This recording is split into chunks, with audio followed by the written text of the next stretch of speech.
వృత్తి మీద జుగుప్స కలిగింది. వైరాగ్యభానుడు ఉదయించాడు. అయ్యో, ఎన్ని సంవత్సరాల జీవితాన్ని వ్యర్థం చేసుకున్నానో! ఒక్కనాడైనా హరినామస్మరణ చెయ్యలేదే. అనంత సుఖప్రదుడు, మనశ్శాంతి కారకుడు అయిన భగవంతుణ్ణి చేరువలో ఉన్న పెన్నిధానాన్ని విస్మరించి ఎవడెవడో సుఖాలు ఇస్తాడని, నిధులు పంచుతాడని ఎండమావుల వెంట పరుగులు తీశాను. ఛీ, ఇక ఈ జీవితానికి స్వస్తి. ఇలా ఒక నిర్ణయానికి వచ్చింది. ఆ క్షణం నుంచి శేష జీవితాన్ని హరినామస్మరణతో గడిపింది. ధర్మకార్యాలు ఆచరించింది, తీర్థయాత్రలు చేసింది, పాప పంకిలాలను ప్రక్షాళన చేసుకుని మనశ్శాంతితో తనువు చాలించింది. యదుపతి, ఈవిడి జీవితం నాకు నేర్పిన పాఠమేమిటో గ్రహించావా? ఆశ అనేది దుఃఖప్రదమని, వైరాగ్యం సుఖప్రదమని. కురరం. మరొక గురువు కురరం అంటే లకుముకి పిట్ట. అది ఎక్కడో ఒక మాంసపు ముక్కను సంపాదించి ముక్కున కరుచుకుని గూటికి ఎగురుతోంది. మరొక పెద్ద పులుగు చూసింది, లకుముకుని వెంటాడింది. ఈ చిన్ని పిట్టకు భయం వేసింది, మాంసం ముక్కను వదిలేసింది. పెద్ద పులుగు దాన్ని తన్నుకుపోయింది. బ్రతుకు జీవుడా అనుకుంది లకుముకి. రాజా, గ్రహించావా? మరొకరికి కన్ను కుట్టే వస్తువు మన దగ్గర ఉంటే అది మన ప్రాణాలకి ముప్పు. బలహీనుడు ఈ రహస్యం తెలుసుకోవాలి, లేదంటే ఆపదల్లో పడతాడు. పసిబాలుడు నా పరమగురువు. చీకు చింత లేకుండా కేరింతలు కొడతాడు. తన ఆటలేవో తనవి, తన ఆనందమేమో తనది. మిగతా ప్రపంచం ఏమైపోయినా అతడికి పట్టదు. అవధూత కూడా అలాగే ఉండాలి. ఈ సృష్టిలో నిశ్చింతంగా ఆనందించేది వీరిద్దరే. ఒకడు అమాయకుడు, మరొకడు మాయాతీతుడును. కన్నికా వృత్తాంతం ఏమి నేర్పిందో చెబుతాను విను. అనగనగా ఒక ఊరు. ఆ ఊళ్ళో ఒక కన్నిక.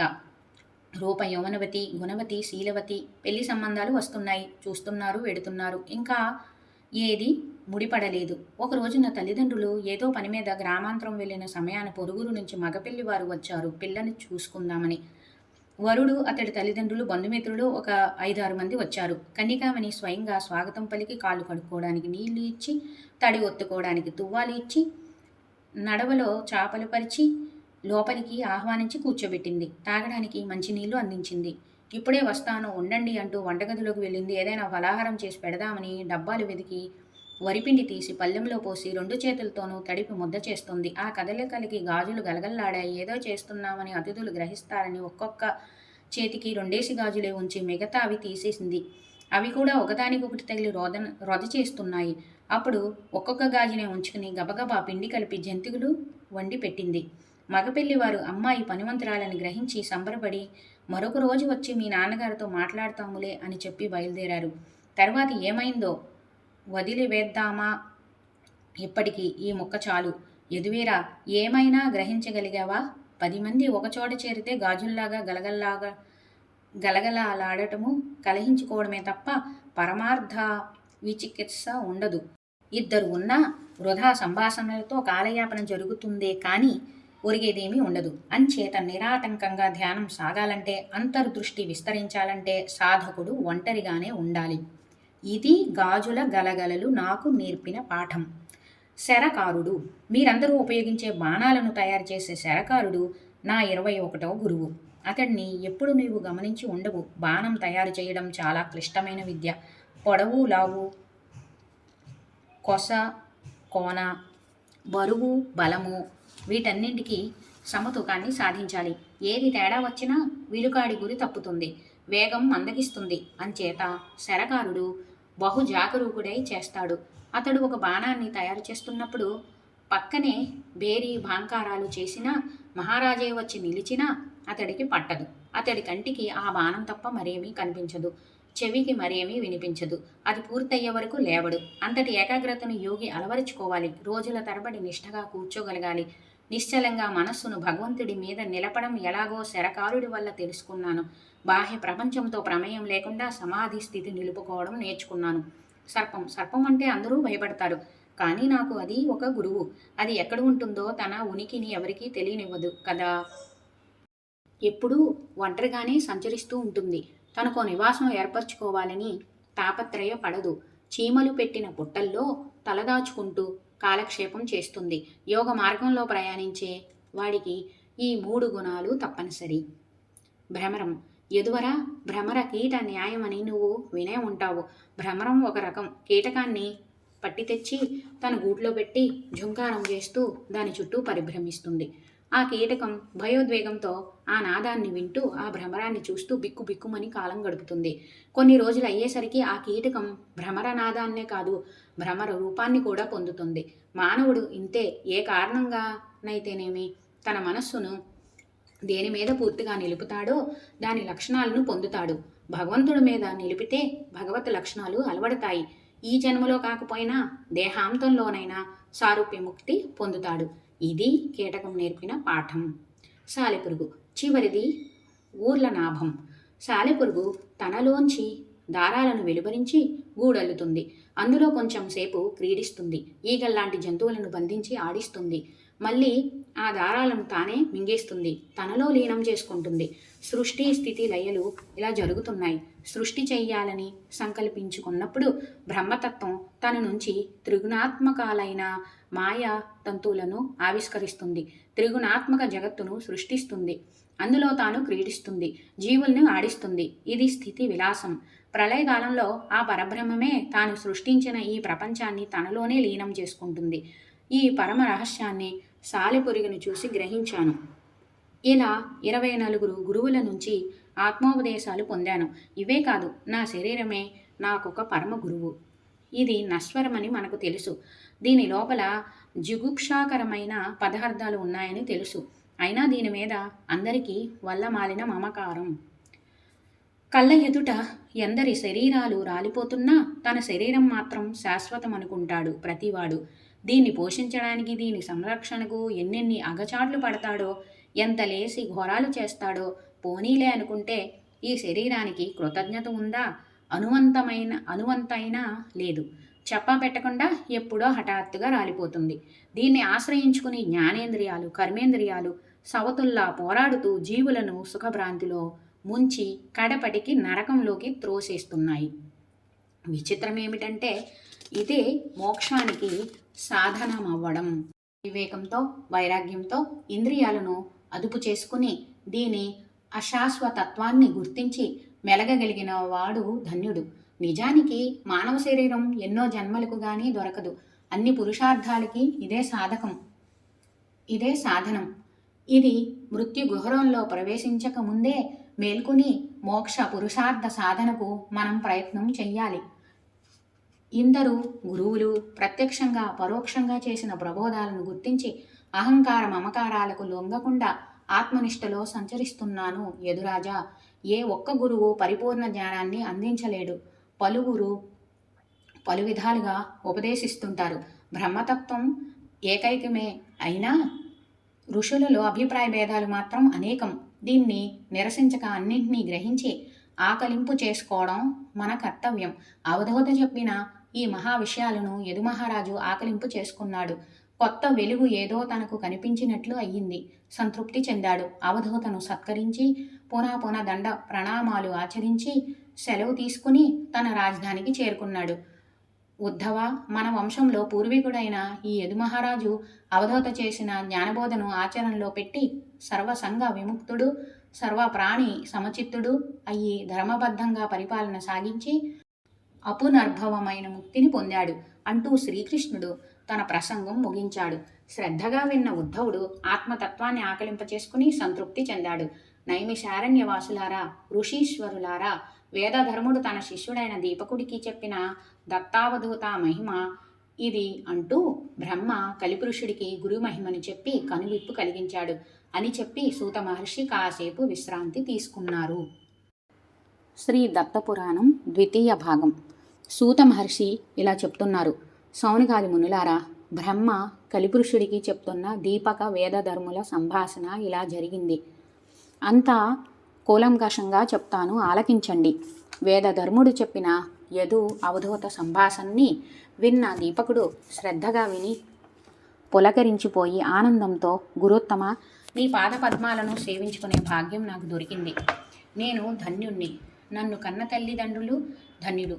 ప్రహ్లాద అజగర సంభాషణ, యదు అవధూత సంభాషణలు రెండు అత్యంత మనోహరాలు, నిగూఢార్థ ప్రబోధాలు అయినా తనివి తీరలేదు. ఇంకా దత్త మహిమల్ని వినాలి, తెలుసుకోవాలి అనే కుతూహలం నా మనస్సును తొందర పెడుతున్నది. దయచేసి మిగతా దత్త కథలు కూడా చెప్పి నన్ను తరింపజేయండి. నా జన్మ చరితార్థం చేసుకుంటాను. దప్పికతో ఉన్నవాడు మధుర పానీయాలు ఆశించినట్లు నేను దత్త కథామృతాన్ని యాచిస్తున్నాను, అనుగ్రహించు అన్నాడు. నాయనా దీపక, ఈ దత్త కథల పట్ల నీకు ఎంత ప్రీతి కలగడం నిజంగా నీ అదృష్టం. జనన మరణాలతో సంబంధం లేని ముక్తి నీకు లభించును. దత్త కథల్లో అద్భుతమైన సుమతి వృత్తాంతం ఉంది, చెబుతాను విను. సుమతి వృత్తాంతం. అనగనగా ఆర్యవర్తంలో ఒక పల్లెటూరు. ఆ ఊళ్ళో ఒక బ్రాహ్మణుడు. వేదాంగ పారంగతుడు అతడు. సర్వసద్గుణ సంపన్నుడు, సర్వసౌమ్యుడు, శాంత స్వభావి, ధర్మపత్ని సమేతుడై యజ్ఞ యాగాది క్రతువులను నిర్వహిస్తూ ఆచరిస్తూ ఉండేవాడు. కానీ ఎంతకు వారికి సంతానం కలగలేదు. ఇంకా మన బ్రతుకులు ఇంతే, ఈ తనువు ఇలా రాలిపోవలసిందే అని దిగులు చెందుతున్న నడి వయస్సులో వారి కలలు ఫలించి ఆమె కడుపు పండింది. 10 నెలలు మోసి పండంటి మగబిడ్డను ప్రసవించింది. బంగారు మేనిఛాయతో దివ్య తేజస్సుతో సౌందర్య రాశిలా ఉన్నాడు బిడ్డడు. రోజులు గడుస్తున్న కొద్దీ బిడ్డడు అంధుడని, చెవిటివాడని, మోగవాడని ఆ తల్లిదండ్రులు గుర్తించి బోరుబోరని విలపించారు. అవిటివాడైతేనేమి, కొడుకు పుట్టాడు, అంతే చాలు అనుకుని గుండెలు రాయి చేసుకుని బ్రతుకుతున్నారు. అల్లారు ముద్దుగా బిడ్డడిని పెంచుకుంటున్నారు. సుమతి అని నామకరణం చేసి సంబరపడ్డారు. ఏనాటికైనా అతడు ఆరోగ్యవంతుడవుతాడని ఆశతో ఎదురు చూస్తూ జీవితం గడుపుతున్నారు. కానీ అది అడియాసే అయ్యింది. ఏ చైతన్యం లేని జడ పదార్థంలా సుమతి ఎదుగుతున్నాడు. 8 ఏళ్లు వచ్చాయి. వయస్సుకు తగిన బుద్ధి వికసించలేదు, కానీ ముఖవర్చస్సు మాత్రం అద్భుతంగా ఉండేది. ఉపనయనం చేసి కనీసం గాయత్రినైనా జపిస్తే ఫలితం కలుగుతుందని తండ్రి ఆశపడి ముహూర్తం ఏర్పాటు చేసి ఒడుగు జరిపించాడు. చెవిలో గాయత్రి మంత్రం జపించాడు. విన్న అలికిడి ఆ బిడ్డ ముఖంలో కనిపించలేదు. తండ్రి గాంభీర్యం అంతా సడిలిపోయింది. అయ్యో నాయనా, ఇంత జడడుగా ఉన్నావేరా అంటూ బిడ్డని గుండెలకు హత్తుకుని బోరుబోరన విలిపించాడు. బిడ్డలు లేనంతకాలం అదొక్కటే దిగులు. ఇప్పుడు నిన్ను పెంచి పెద్ద చేయడం అనుక్షణము మాకు అగ్ని పరీక్ష అంటూ దుఃఖించాడు. ఏ జన్మలో ఏ పాపం చేశానో ఇలాంటి బిడ్డని భగవంతుడు అనుగ్రహించాడని, ఇది ఒక పరీక్ష అని ఆ దంపతులు ఒకరినొకరు ఓదార్చుకుని దుఃఖిస్తున్నారు. ఓ రోజు సాయంకాలం సంధ్యను ఉపాసింపజేసి 9 ఏళ్ల సుమతిని ఒళ్ళో కూర్చోబెట్టుకుని, తనయ్య, ఉపనయనం చేశాను. వేదాధ్యయనానికి నీకు వయస్సు వచ్చింది. గురుకులంలో వేస్తాను. గురుసేవ చేస్తూ చదువుకో. బాగా వివేకం సంపాదించు. వయస్సు వచ్చాక, వేదాధ్యయనం అయ్యాక అనువైన సంబంధం చూసి నీకు వివాహం జరిపిస్తాను. గృహస్థాశ్రమం ధర్మబద్ధంగా నడిపి సత్పుత్రులను పొంది వారికి నీ బాధ్యతలు నెరవేర్చి వానప్రస్థాశ్రమం స్వీకరించి ఆ తరువాత అనుబంధాలన్నీ తెంపుకొని సన్యాసం పుచ్చుకో. ఆ దీక్షతో నీకు ముక్తి లభిస్తుంది. సుమతి అంతా శ్రద్ధగా వింటున్నాడు. అతడికి అన్నీ తెలుస్తున్నాయి అనే భ్రమతో పాపం ఆ పిచ్చి తండ్రి ఇంతటి బోధ చేస్తున్నాడు. సుమతి మాత్రం ఉలకలేదు, పలకలేదు. అసలు అతనికి వినిపించిందో లేదో కూడా తెలియలేదు. తన పుత్ర వ్యామోహానికి తానే దిగులుపడి కళ్ళల్లో నీళ్లు కుక్కుకున్నాడు. పాపం ప్రతిరోజు ఈ తంతు ఇలా జరుగుతూనే ఉంది. ఒకనాడి మధ్యాహ్నం సమయాన సుమతి హఠాత్తుగా మాట్లాడాడు. తనను తానే నమ్మలేనంతగా ఆశ్చర్యచకితుడై వింటున్నాడు తండ్రి. తండ్రి, మీరంటున్న వేదాలు, శాస్త్రాలు, కళలు, కావ్యాలు ఇవన్నీ నేను ఎన్నోసార్లు అభ్యసించాను. ఇవి ఏమీ నాకు కొత్త కాదు. గుడ్డి, మోగ, చెవుడు, జడుడు అనుకున్న కొడుకు ఇలా మాట్లాడటం ఏమిటి అని ఆశ్చర్యపోతున్నారు కదా. ఇందులో ఆశ్చర్యం ఏమీ లేదు. నా కథ చెప్తాను విను. ఇంతవరకు నేను కొన్ని వేల జన్మలు ఎత్తాను. అవన్నీ నా కళ్ళెదుట బొమ్మలులాగా కదులుతున్నాయి. ప్రతి జన్మలో జరిగిన ప్రతి విషయం నాకు జ్ఞాపకం ఉంది. ఎందరెందరు తల్లిదండ్రులు, ఎందరెందరు బంధుమిత్రులు, ఎందరెందరు భార్యాపుత్రులు లెక్క పెట్టి చెప్పడం ఎవరి తరము కాదు. ఎన్నెన్ని సుఖాలు, ఎన్నెన్ని దుఃఖాలు, ఎన్నెన్ని అనుభవాలు, ఎన్నెన్ని అనుభూతులు తలచుకుంటేనే తల తిరిగిపోతుంది. నరజన్మలేనా, మృగజన్మలేనా, పశుపక్షి కీటకాది క్రిముల జన్మలేనా అన్నీ నేను అనుభవించాను. ప్రతి పుట్టుక ఒక నరకం. మలమూత్ర పరికిలమైన జననీ జఠర నివాసం. శైశవ, బాల్య, యౌవన, కౌమార, వార్ధవ్యాలలో సుఖ దుఃఖాల వెలుగునీడలు, స్వయంకృతాలు, పరాకృతాలు అన్నీ చాలా రుచి చూశాను. భృత్య జన్మల్లో కుంగిపోయాను. రాజజన్మల్లో వెర్రవీగాను. పిరికి పందగా పారిపోయాను. మహాసూర్యుడిగా విజృంభించాను. దరిద్ర, ధనిక, చోర, కిరాతక, జూదరి జన్మలు ఎన్నో ఎత్తి వంచాను. వంచబడ్డాను. త్యాగగా కీర్తింపబడ్డాను. లోభిగా నిందించబడ్డాను. సర్వాంగ సౌందర్యాలు, అంగవైకల్యాలు అన్నీ గుర్తు ఉన్నాయి. అవన్నీ కలిగించిన నిర్వేదంతో ఈనాడు ఇలా జడ పదార్థంలా మారిపోయి మీ ఇంటిలో జన్మించాను. పూర్వ జన్మ స్మృతి లేకపోవడం నిజంగా మానవుడి వరం. లేకపోతే నాలాగే అందరూ జడ పదార్థాల వలె ఉండేవారు, నిర్వేదంలో మునిగిపోయేవారు. సరే, ఆ జన్మలు, ఆ కష్టాలు, ఆ వైరాగ్యాలు, వాటి మాటకేం గాని తండ్రి, నీవు చెబుతున్న వేదోక్త కర్మల పట్ల నాకు అభిప్రాయం లేదు. అవి నాకు రుచింపవు. యజ్ఞయాగాదులు చేయడం, స్వర్గ సౌఖ్యాలు అనుభవించడం, సంపాదించుకున్న పుణ్యం ఖర్చు కాగానే మళ్ళీ భూలోకంలో గర్భావాస నరకం అనుభవించడం, ఏదో ఒక జన్మ మళ్ళీ ఎత్తడం, మళ్ళీ దుష్కర్మలు, సత్కర్మలు, నరక యాతనలు, సుఖదుఖాలు అనుభవించడం, మళ్ళీ పుట్టడం, మళ్ళీ గిట్టడం, ఇంతే కదా. జనన మరణ చక్రంలో పడి కొట్టుమిట్టాడడం. దీనికి విసుగు విరామం లేదా? నువ్వు అంటున్నట్లు కర్మ మార్గం ఇంతకన్నా ఉత్తమ పదాన్ని అందిస్తుందా? ఇంతకన్నా ఉన్నత పదం ఉంది. అది అసలు నీవు గుర్తించావా? జనన మరణాలకు అతీతమైన శాశ్వత ఆనందధామం కదా మనం చేరుకోవలసింది. దాన్ని పొందాలి అంటే జ్ఞాన మార్గం ఒకటే శరణ్యం. నిర్గుణ పరబ్రహ్మను ఉపాసించడం ఒక్కటే జ్ఞాన మార్గం. సర్వ సంఘ పరిత్యాగము, రాగద్వేషాది ద్వంద్వాలకు లొంగని ప్రవృత్తి అలవరుచుకోవడమే జ్ఞానం అంటే. ఇది ఉన్నవాడికి దుఃఖం ఉండదు, కర్మబంధం ఉండదు. జన్మరాహిత్యమే చివరి ఫలం. తండ్రి, ఇది నువ్వు తెలుసుకోవాలి. ఆశ్చర్యచకితుడై కళ్ళు అప్పగించి తండ్రి రవ్వంత తేరుకున్నాడు. ఇంతటి జ్ఞాని తన ఎంట పుట్టినందుకు ఆనందం కలుగుతున్నా చిన్నవాడి వైరాగ్య మాటలు అతన్ని కలవరపరిచాయి. జడుడు అనుకున్నవాడు నేడు జ్ఞాని అయ్యాడని సంతోషించాలో, ఈ ధోరణికి దుఃఖించాలో అగమ్యగోచరంగా ఉంది. నాయనా సుమతి, ఏమిటి నీ మాటలు? ఒక్క నిమిషంలో నీకు ఇంతటి జ్ఞానం ఎలా వచ్చింది? పూర్వజన్మల స్మృతి ఎలా కలిగింది? ఏదైనా శాపకారణంగా నీవు మా ఇంట జన్మించావా? నన్ను, మీ అమ్మను మళ్ళీ దుఃఖసాగరంలో ముంచి వెళ్ళిపోతావా? అసలు నీ జన్మ రహస్యం ఏమిటి చెప్పు అని ఆందోళనతో అడిగాడు. వేదాంగాలు అభ్యసించిన తండ్రి పుత్ర వ్యామోహంతో అలా రోధిస్తుంటే సుమతికి నవ్వు వచ్చింది. ఇలా అన్నాడు. తండ్రి, నీకు పుత్రుడిగా జన్మించడానికి ముందు చాలా శాస్త్రాలు అభ్యసించాను.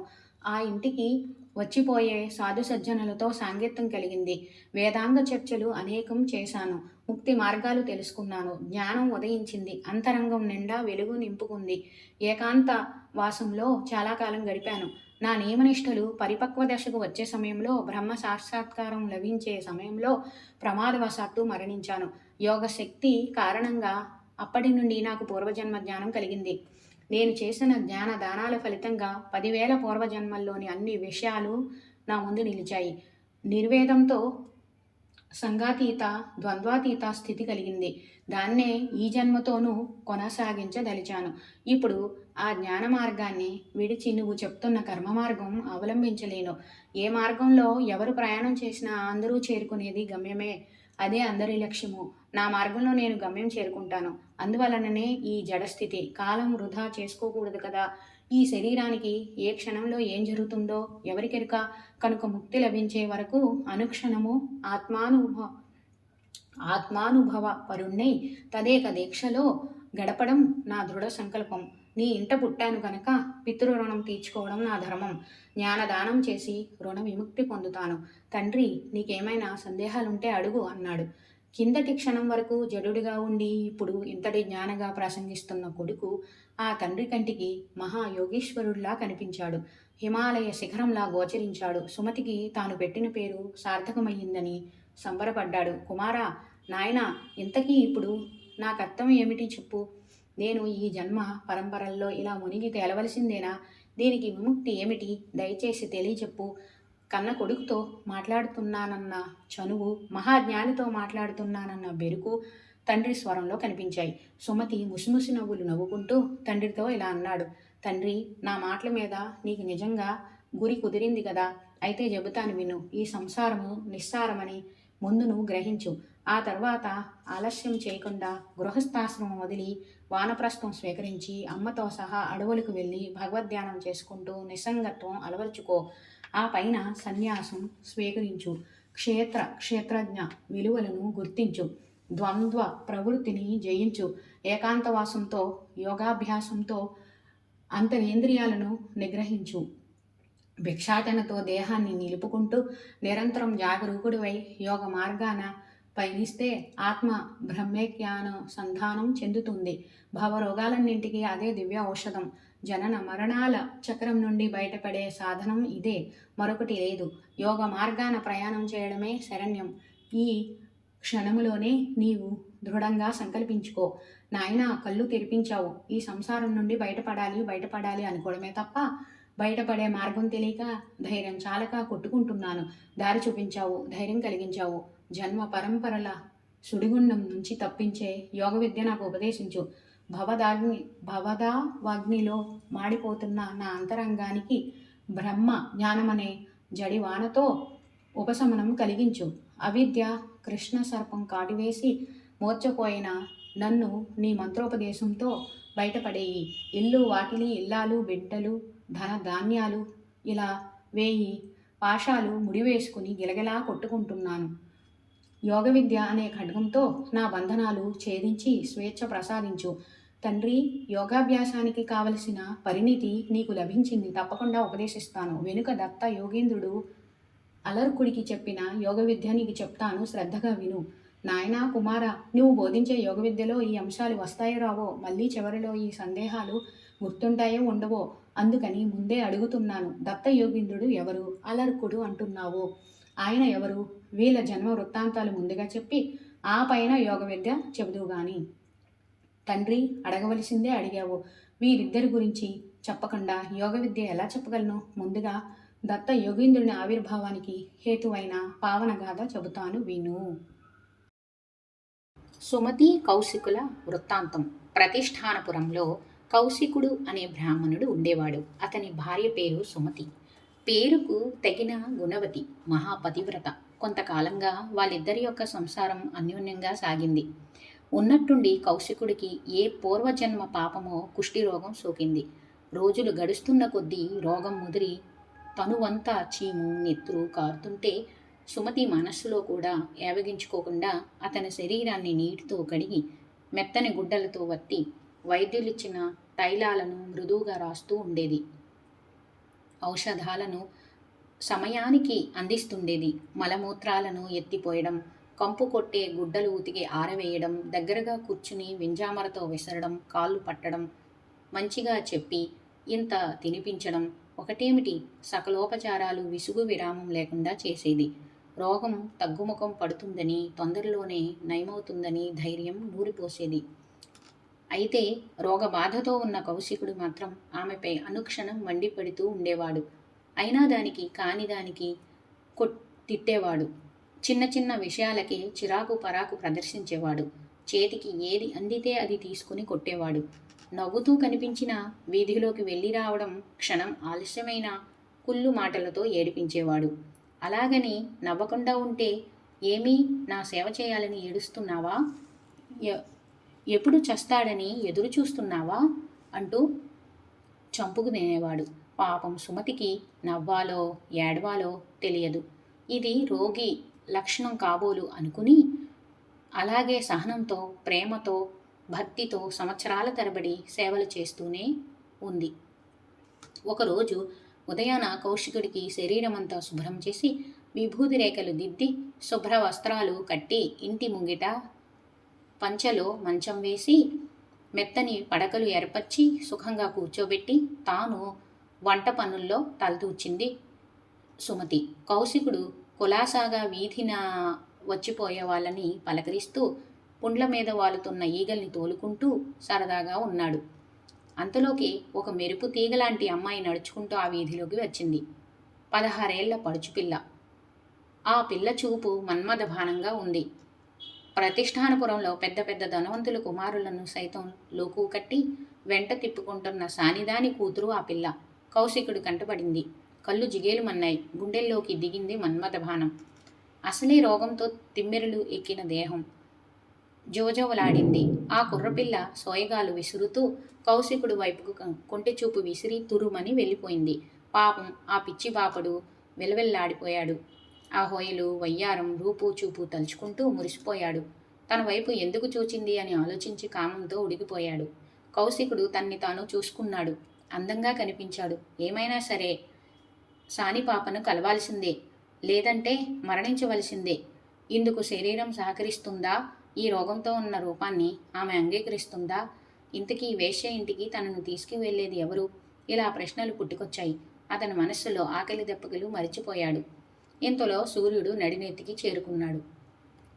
క్షణానికోసారి పెడబొబ్బలతో పిలిచే భర్త ఈ పూట ఇంత ప్రశాంతంగా ఉన్నాడని ఆశ్చర్యపోతూ వంట ముగించుకున్న సుమతి ఇంటి ముంగిటకు వచ్చింది. మనసులో మల్ల గుల్లాలు పడుతున్న భర్తను గమనించింది. ప్రేమగా సరసన కూర్చుంది. వంట ఆలస్యమైందని కోపం వచ్చిందా? లేవండి, వడ్డిస్తాను అంటూ అతన్ని లేవనెత్తే ప్రయత్నం చేసింది. కోపంగా కౌశికుడు విదిలించుకున్నాడు. సుమతి నివ్వెరపోయింది. లేచి లోపలికి వెళ్ళబోయింది. ఇంతలో కౌశికుడు ఆమె చెయ్యి పట్టుకుని కూర్చోబెట్టి, సుమతి, ఇవాళ నాకు ఆకలిగా లేదు అని సరసమైన చూపుతో అన్నాడు. సుమతి బుగ్గలు ఇరుపెక్కాయి. అప్పుడు కౌశికుడు తెచ్చిపెట్టుకున్న ప్రేమతో సుమతి బుగ్గ పట్టుకుని, సుమతి, నాకున్న దిక్కు మొక్కు నీవే. నీతో కాక ఎవరితో చెప్పుకుంటాను? కట్టుకున్న భార్యను అడగకూడదు. అయినా అడగక తప్పటం లేదు. కాలు చెయ్యి తిన్నగా ఉండి ఈ రోగం రాకుండా ఉంటే అసలు నీకు తెలియనిచ్చేవాడినే కాదు. పాపం నీ దురదృష్టం. నాకేమో ఈ మాయరోగం వచ్చింది. నీ సహాయం అడగక తప్పటం లేదు. నువ్వు కాదనవనే నమ్మకం నాకుంది. నీ పాతివ్రత్యం నాకు తెలుసు కదా. కౌశికుడు ఇలా మాట్లాడుతూ ఉంటే సుమతికి ఏమీ అర్థం కాలేదు. నాథ అంటూ చెరువుకు వచ్చింది. ఈ రోజేమిటి మీ ప్రవర్తన వింతగా ఉంది? దాపరికం లేకుండా చెప్పండి. ఏనాడైనా మీ మాట కాదన్నానా? మీకు ఎదురు చెప్పానా? మీరు ఏది కోరినా మంచి చెడులతో నాకు సంబంధం లేదు. శక్తి మేరకు తీర్చడం నా ధర్మం. సంశయించకండి. మీ మనసులో ఉన్నదేమిటో ఆజ్ఞాపించండి. నా ప్రాణం అర్పించి అయినా సరే మీ కోరిక నెరవేరుస్తాను. మీ ఆనందమే నా ఆనందం. మీ సంతోషమే నా సంతోషం. త్వరగా చెప్పండి అన్నది. ఈ మాటలతో కౌశికుడికి ధైర్యం వచ్చింది. సుమతి, ఇది ఏమో విధి వైపరీత్యంలా ఉంది.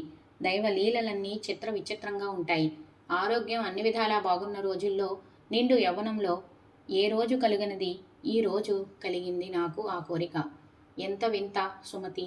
మన వీధికి ఏనాడైనా సానిపాపలు రాగా నీవు చూసావా, విన్నావా? అదే ఆశ్చర్యం. ఇందాక ఒక సానిపాప మన వీధిలో నడుచుకుంటూ వెళ్ళింది. మన ఇంటి ముందు క్షణం నిలబడి కొంటి చూపుల్ని నా గుండెల్లో గుచ్చి వెళ్ళింది. నా మనస్సంతా కలిచివేసింది. ఇప్పుడు శరీరంలో క్రొత్త రోగం ప్రవేశించింది. ఆ రోగం పోవాలంటే సానిపాపను కలవవలసిందే. ఇప్పుడు నేను శారీరకంగా మన ఇంట్లో ఉన్నాను, కానీ మానసికంగా సానిపాప ఇంటి గడపలో ఉన్నాను. చకచకా నడిచి వెళ్ళగలిగిన శక్తి లేదు. మాయరోగం నా కాలు చేతులు తినేసింది అంటూ దుఃఖ వదనంతో చెప్పాడు. నాథ, ఇంత చిన్న పనికి హైరానా పడతారెందుకు? నేను ఏమనుకుంటానో అనే చింత వదిలేయండి. నేను మీ కొరకై జీవిస్తున్న వ్యక్తిని. మీ ముఖంలో ఇలాంటి కాంతి, తేజస్సు నేను చూసి ఎన్నాళ్ళయిందో. మీ ఆనందం కన్నా నాకు ఏం కావాలి? దానికోసం నేను ఏం చెయ్యమన్నా చేస్తాను. కాళ్ళు చేతులు ఆడటం లేదని, నడవలేనని బాధపడకండి. నేను తీసుకువెళ్తాను. భుజాలపై కూర్చోబెట్టుకుని మీకు ఏ శ్రమ కలగకుండా హాయిగా తీసుకువెళ్తాను. ముందు లేవండి, భోజనం చెయ్యండి, కాసేపు విశ్రాంతి తీసుకోండి. ఈలోగా సాయంకాలం అవుతుంది. స్నానం చేయించి పట్టు వస్త్రాలు కట్టించి చందన సుగంధ ద్రవ్యాలు చల్లి మిమ్మల్ని అలంకరించి సానివాడకు తీసుకుని వెడతాను. నాది బాధ్యత. లేవండి, భోజనం చెదురుగాని అంటూ సుమతి భర్తను ప్రేమగా అనునయంగా మాట్లాడుతూ లేవనెత్తింది. కౌశికునకు ఏదో కొత్తగా శక్తి ఆవరించినట్లయింది. లేచేందుకు తన ప్రయత్నం తాను చేశాడు. పూర్తిగా సుమతిపై వాలిపోకుండా తనకు తాను నిలబడ్డానికి ప్రయత్నం చేశాడు. సుమతి, ఒక చేత్తో నిన్ను పట్టుకుంటాను, ఒక చేత్తో గోడ పట్టుకుంటాను. ఈ పాటి ఆసరా నాకు చాలు. ఏదో కొత్త శక్తి ఆవరించింది నన్ను. నెమ్మదిగా వస్తాను, నన్ను తొందర పెట్టకు అని తన ప్రయత్నం తాను చేశాడు. చిన్నగా నడుచుకుంటూ వంటగదిలోకి వెళ్ళాడు. సుమతి కాళ్ళు కడిగి తుడిచి పీట వేసి కూర్చోబెట్టింది. వండినవి విస్తరులో వడ్డించి ముద్దలు చేసి పెడుతూ ప్రేమగా తినిపించింది. ఆనందంతో మాట్లాడబోయిన కౌశికుడికి పొలమారింది. దగ్గు వచ్చింది. సుమతి కంగారుతో అతని మాడిపై చిన్నగా తడుతూ, నెమ్మదిగా తినండి, ఇంకా చీకటి పడడానికి చాలా సమయం ఉంది అంటూ అతని చేత మంచినీళ్లు త్రాగించింది. కౌశికుడి కళ్ళల్లో నీళ్లు తిరిగాయి. కంఠాన్ని సవరించి సర్దుకున్నాడు. సుమతి ముఖంలో చిరునవ్వు మెరిసింది. మరోవైపు తిరిగి ఎడమ చేత్తో పెరుగు అందుకుని అతనికి వడ్డిస్తూ అతన్ని కవ్వించాలని, బహుశా సానిపాప మిమ్మల్ని తలుచుకుంటుందేమో అంది. కౌశికుడి ముఖంలో సిగ్గు ఉదయించింది. సుమతి, నేను చాలా సిగ్గుపడుతున్నాను. జీవితంలో ఏనాడూ కలగని కోరిక ఈనాడు కలిగింది. తప్పు అని నాకు అనిపిస్తుంది. అయినా మనసు నిగ్రహించుకోలేకపోతున్నాను. ఇది దైవలీల అనుకుంటాను. ఏమి జరగనున్నదో తెలియడం లేదు. అన్నింటిలోకి బాధిస్తున్న విషయం, ఏ యుగంలో ఎంతటి నీచుడు చెయ్యని పని నేను చేస్తున్నాను. సానివాడకు తీసుకెళ్ళమని కట్టుకున్న ఇల్లాలిని అడగడం ఎంత నీచం, దారుణం. అని అంటూ కౌశికుడు దుఃఖంతో ఉండగా తెరలుగా దగ్గు వచ్చి గొంతులో మెతుకులు అడ్డం పడ్డాయి. ఉక్కిరి బిక్కిరి అయ్యాడు దగ్గుతో. పాపం సుమతి కంగారుపడి భయపడి ఊరడెళ్ళండి అంటూ మంచినీళ్లు అందించింది. ముక్కు మూతి తుడిచింది. చేతులు కడిగి కాళ్లను తడి చేత్తో తుడిచింది. కౌశికుడు కొద్దిగా తేరుకున్నా ఇంకా బాధపడుతూనే ఉన్నాడు. అప్పుడు సుమతి అతని దగ్గరగా వచ్చి కూర్చొని, నాథా, మీరు ఇంతగా బాధపడవలసిన పని లేదు. సానివాడికి మీరు తీసుకెళ్ళమని నన్ను అడిగారా? లేదు. నా అంతటా నేను అన్నాను. మరి సిగ్గుపడడం ఎందుకు? బాధపడడం ఎందుకు? భార్యలను మోసం చేసి సానివాడల్లో తిరిగేవారు ఎంతమంది లేరు? నా మగుడు అటువంటి వాడు కాదు. నన్ను మోసం చేయడం లేదు. నా భర్త నా సహాయమే అడుగుతున్నాడు. ఇది నాకు గర్వకారణం. ఈ పరిస్థితుల్లో మీకు ఇలాంటి కోరిక కలగడం కేవలం కామవాంఛ అని నేను అనుకోవడం లేదు. మీరన్నట్లుగా ఇదేదో దైవలీల. లేవండి, మంచం మీద కూర్చోబెడతాను. కాసేపు నడుం వాల్చండి. ఈలోగా నేను కూడా భోజనం చేసి వంటిల్లు సర్ది వస్తాను.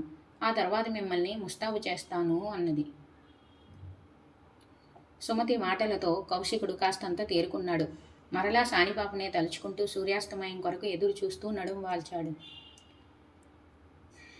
వంటింటి పనులన్నీ చకచకా ముగించుకుని సుమతి వచ్చి భర్తను చూచి కారణం ఏదైతేనేమి తన భర్త ఆనందంగా ఉన్నాడు. అనారోగ్యాన్ని పూర్తిగా మరిచిపోయాడు. ఇదే చాలునని తృప్తిపడి భర్తను లేవదీసి పీట వేసి దానిపై అతన్ని కూర్చోబెట్టి కుష్ఠురోగంతో కుళ్ళి ఉన్న శరీరంపై ఉన్న కట్లను విప్పి చీము నెత్తురు శుభ్రం చేసి మందులు రాసి కొత్త గుడ్డలతో కట్లు కట్టింది.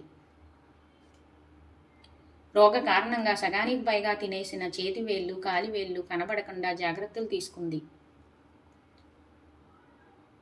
రసి కంపు రాకుండా పరిమళ ద్రవ్యాలు శరీరమంతా పులిమింది.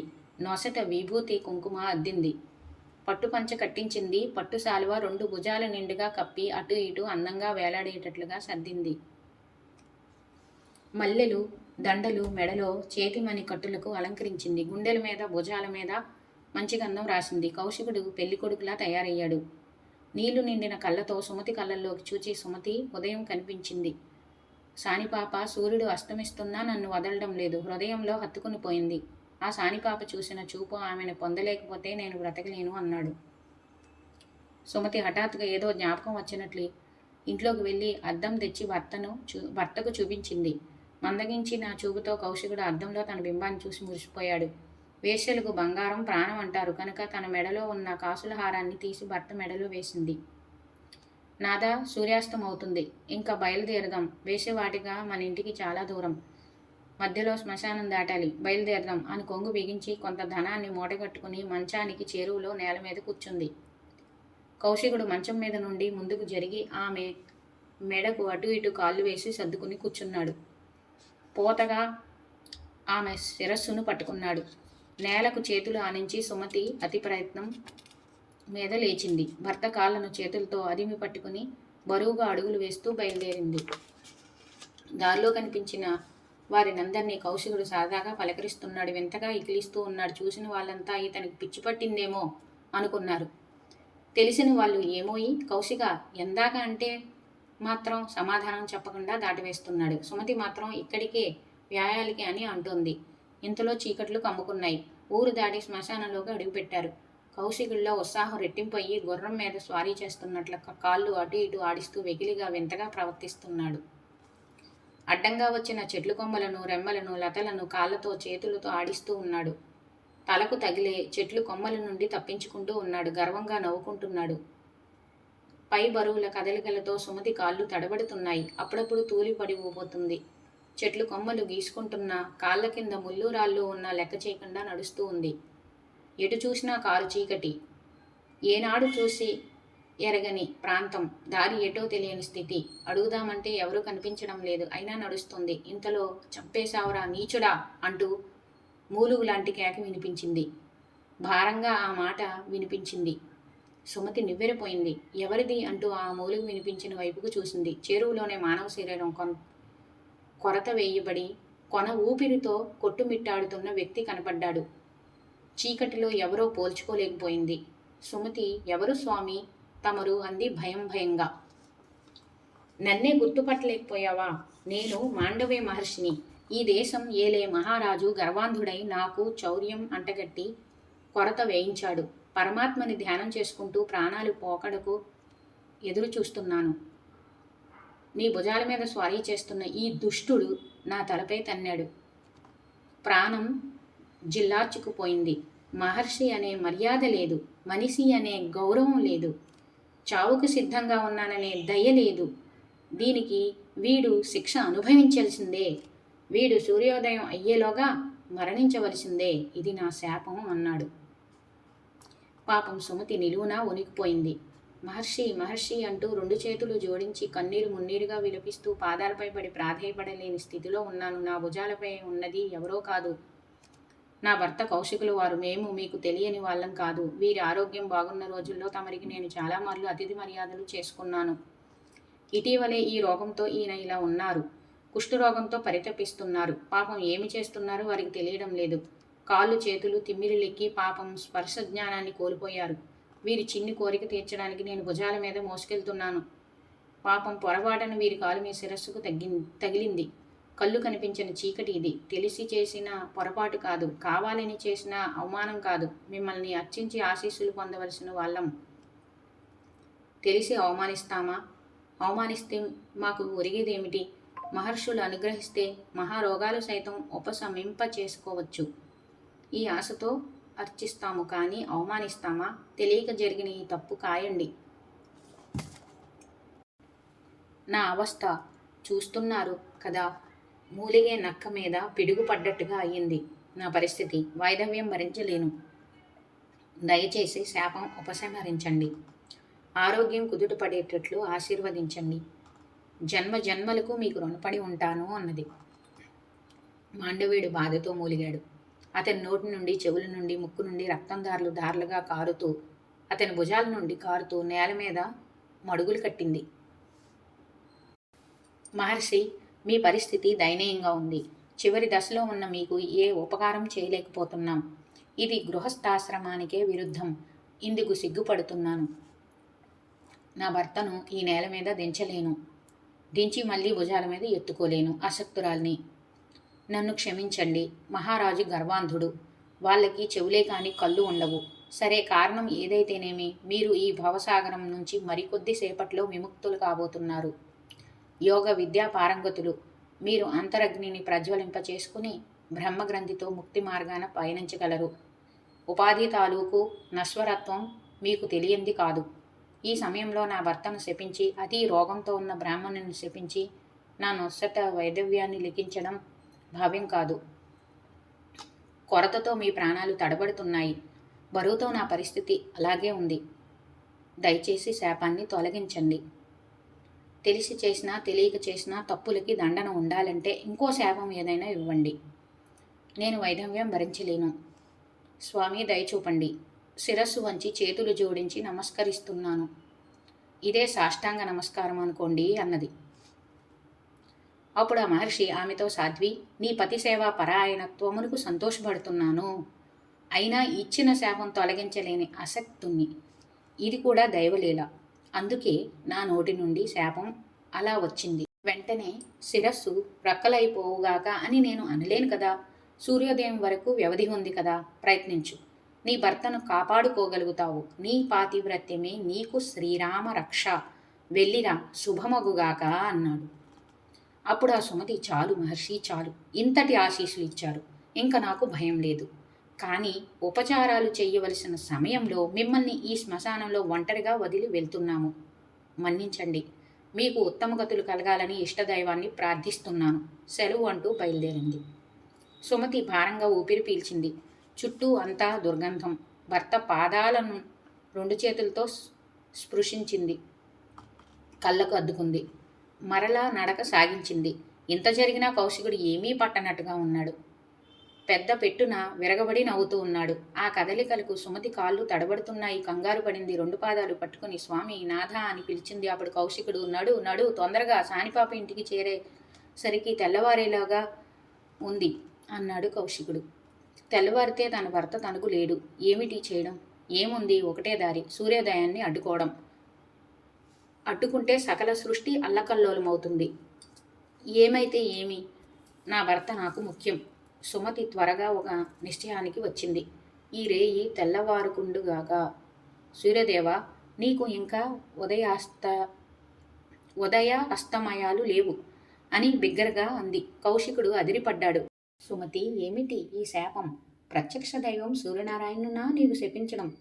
నా కామవాంఛను పొడిగించడం కోసం ఈ రాత్రిని అనంతంగా పొడిగిస్తున్నావా? సూర్యుడే ఉదయించకపోతే సృష్టి అంతా ఏమైపోతుంది? ఆలోచించావా? ఇది మహాపాపం.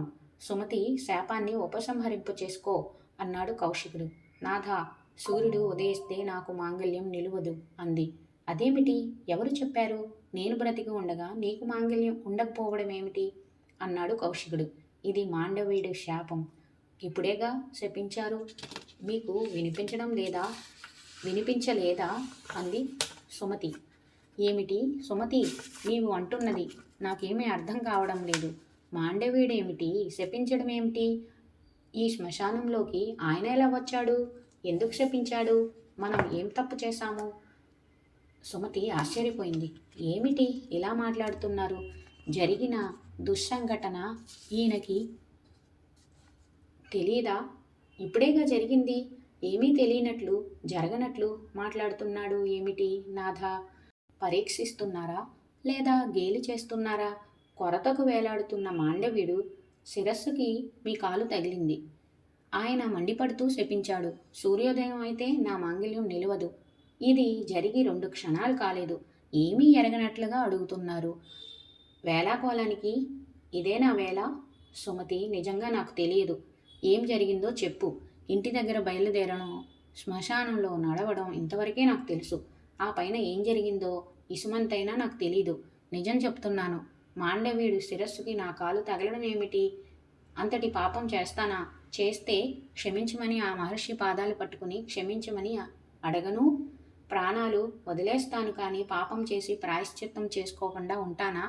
ఏ జన్మలో ఏ పాపం చేశానో ఈ మహారోగం అనుభవిస్తున్నాను. తెలిసి తెలిసి ఇంకా పాపాలు చేస్తానా? అసలు ఏం జరిగింది చెప్పు అన్నాడు. సుమతి నివ్వెరపోయింది. క్షణం క్రింద కళ్ళ ఎదుట జరిగిన సంఘటన నాదుడికి తెలీదు. ఇది మరొక దైవలీల. నిజమే, తెలిసి ఉంటే అంతసేపు నోరు మూసుకుని కూర్చుంటాడా? కనీసం క్షమించండి స్వామి అనడా? సరే అని అనుకుని జరిగిందంతా నాదుడికి వివరించింది. కౌశికుడు సిగ్గుపడ్డాడు, భయపడ్డాడు. సుమతి, వేషాలేదు గీషాలేదు. వెంటనే వెనక్కు వెళ్ళిపోదాం. మాండవ్యుడి కొరత దగ్గరకు నన్ను తీసుకెళ్ళు. మాండవ్యుడు బ్రతికి ఉంటే క్షమించమని అడుగుతాను. మృత్యువుకు భయపడి మాత్రం కాదు. అధర్మానికి సిగ్గుపడుతున్నాను. ఇంతకీ నా కామవాంఛ ఇన్ని దురవస్థలు తెచ్చిపెట్టింది. నిన్ను అవస్థలు పెడుతున్నాను. నేను అవస్థలు పడుతున్నాను. శాపం కొని తెచ్చుకున్నాను. ఇంక నేను జీవించేది కొన్ని గడియలు మాత్రమే. క్షణం వృధా చేయవద్దు. తొందరగా మాండవ్యుడికి క్షమాపణ చెప్పి ఇల్లు చేరుకుందాం. హరినామస్మరణతో చివరి గడియలు గడుపుతాను. పద పద అన్నాడు. పాపం సుమతి వెనక్కు మళ్ళింది. పిచ్చి ఆవేశమేదో ఆమెను ఆవరించింది. త్వరగా నడిచింది. పరిచయం లేని ప్రదేశం, కారు చీకటి, దుర్గంధం, లోపల ఆందోళన దారి తప్పింది. ఎంత తిరిగినా ఎటు తిరిగినా మాండవ్యుడి కొరత ప్రదేశం కనిపించలేదు. నాదా, ఈ శ్మశానంలో మాండవ్యుడి శరీరం ఎక్కడుందో కనిపించడం లేదు. దారి మారి ఊరి దారిలో వచ్చేశాం అంది. సుమతి, నీవు ఏనాడైనా గుమ్మం దాటిన దానివా? ఎంత హింసిస్తున్నాను. పోనీలే, ఇంటికి వెళ్దాం. మాండవ్యుడు ఇచ్చిన శాపానికి తిరుగులేదు. కాలయాపన చెయ్యకుండా పద పద అన్నాడు. సుమతి ఇంటికి చేరుకుని ఇంటి ముంగిట ఉన్న పంచలోనున్న మంచంపై అతన్ని దింపింది. తాను పెరట్లోకి వెళ్ళి బావి వద్ద నీళ్లతో కాళ్ళు కడుక్కుని తడి చేతులతో భర్త కాళ్ళు చేతులు ముఖం తుడిచింది. అప్పటికీ కౌశికుడు ధ్యానంలోకి వెళ్ళిపోయాడు. అతని చెంత ఆమె పద్మాసనం వేసుకుని కూర్చుని బిగించిన పిడికిల్లా కూర్చుంది. ఉపదేశం పొందిన మంత్రాన్ని ప్రాణాయామపూర్వకంగా అనుసంధానం చేసింది. సూర్య రథం తూర్పు కొండకు అవతలి భాగంలో ఆగిపోయింది. సారథి అనూరుడు కొరడా జూలిపించాడు. గుర్రాలు కదల్లేదు.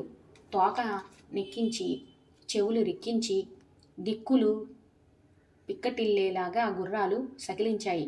సకల శక్తులు కూడగట్టుకుని 7 గుర్రాలు ఒక్కసారిగా ప్రయత్నించాయి. అడుగు కదపలేకపోయాయి. నోటి నుండి నొరగలు కక్కుకున్నాయి. సూర్యుడు తోలు తోలు అన్నాడు. సారథి అనూరుడు లఘించండి అన్నాడు. గుర్రాలు కదల్లేదు, మెదల్లేదు. బల్లకు అతికించిన బొమ్మల్లా కొండ ఏటవాల్లో సూర్యరథం స్తంభించిపోయింది. ఈ వైపరీత్యం ఏమిటో అనూరుడికి అంతుపట్టలేదు.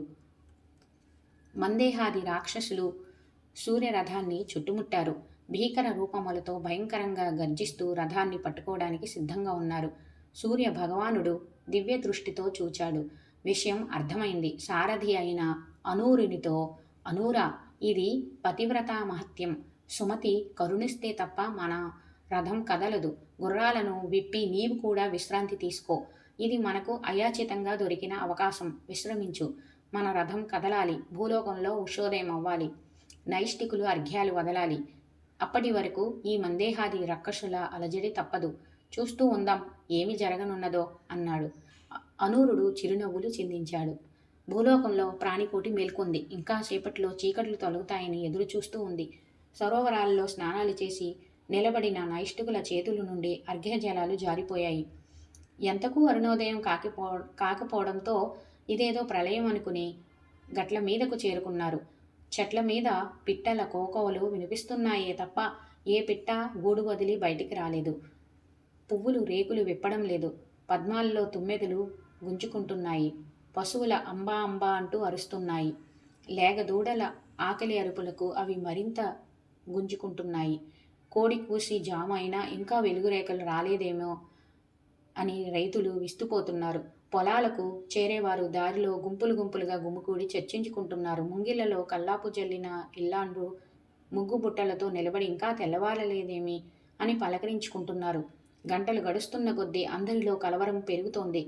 ఇంతలోకి ఎవరో గాల్లో పుకారు లేవదీశారు. ఇదేదో ప్రళయమట, ఇవాల్టితో ఇంక సరి అంట అని ఊరూరా రకరకాల పుకార్లు లేవదీశారు. భూగోళమంతా హాహాకారాలు చెలరేగాయి. మానవుల కన్నా దేవతలు మరింతగా కలవరపడ్డారు. సూర్యోదయం ఆగిపోతే కాలాన్ని కొలిచేదెలాగా? నిత్య నైమిత్తిక కర్మలు జరిగేదెలా? పాడి పంటలు అంతరించిపోతాయి. యజ్ఞ యాగాదులు నిలిచిపోతాయి. ప్రజలకే కాదు, మనకు నైవేద్యాలు అర్పించేవారు ఉండరు. ఇంతకీ ఈ వైపరీత్యానికి కారణం ఏమిటి అని దేవతలందరూ దేవగురువు అయిన బృహస్పతిని శరణు శరణు అన్నారు. ఆయన దివ్య దృష్టి సారించి కారణం చెప్పాడు. అయితే సుమతిని ప్రసన్నురాలిగా చేసుకోవడం ఎలాగా? మాండవ్య శాపాన్ని మళ్లించడం ఎలాగా? ఏమీ పాలుపోలేదు. బ్రహ్మ దగ్గరికి పరుగులు తీశారు. అప్పుడు బ్రహ్మదేవుడు ఆలోచించి వారితో, ఇది ఒక పతివ్రత చేసిన ప్రతిజ్ఞ. తన భర్త ప్రాణాలు కాపాడుకునేందుకు సూర్యోదయాన్ని నిషేధించింది.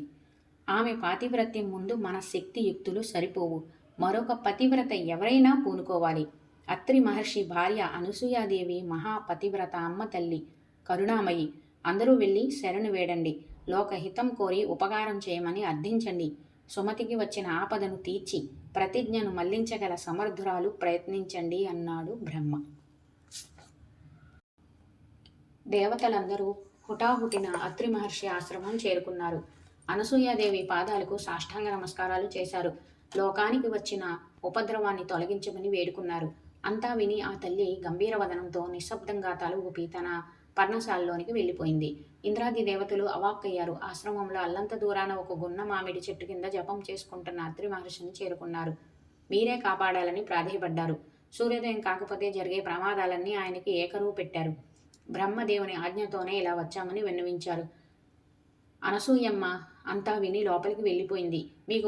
మాకు భయంగా ఉంది, రక్షించు మహర్షి అంటూ దేవతలంతా మూకమ్ముడిగా కాళ్ళ మీద పడ్డారు.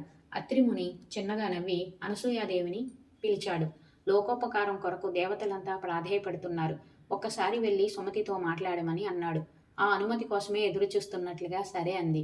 10 పాదాలకు నమస్కరించి ఆకాశ మార్గాన దేవతలంతా వెంటరాగా బయలుదేరింది సుమతి ఇంటికి. సుమతి ఇంటి ముందు నిలిచి ఇంటి ముంగిట పంచలో ధ్యాననిష్టలో నిమగ్నమై ఉన్న దంపతులను చూసింది.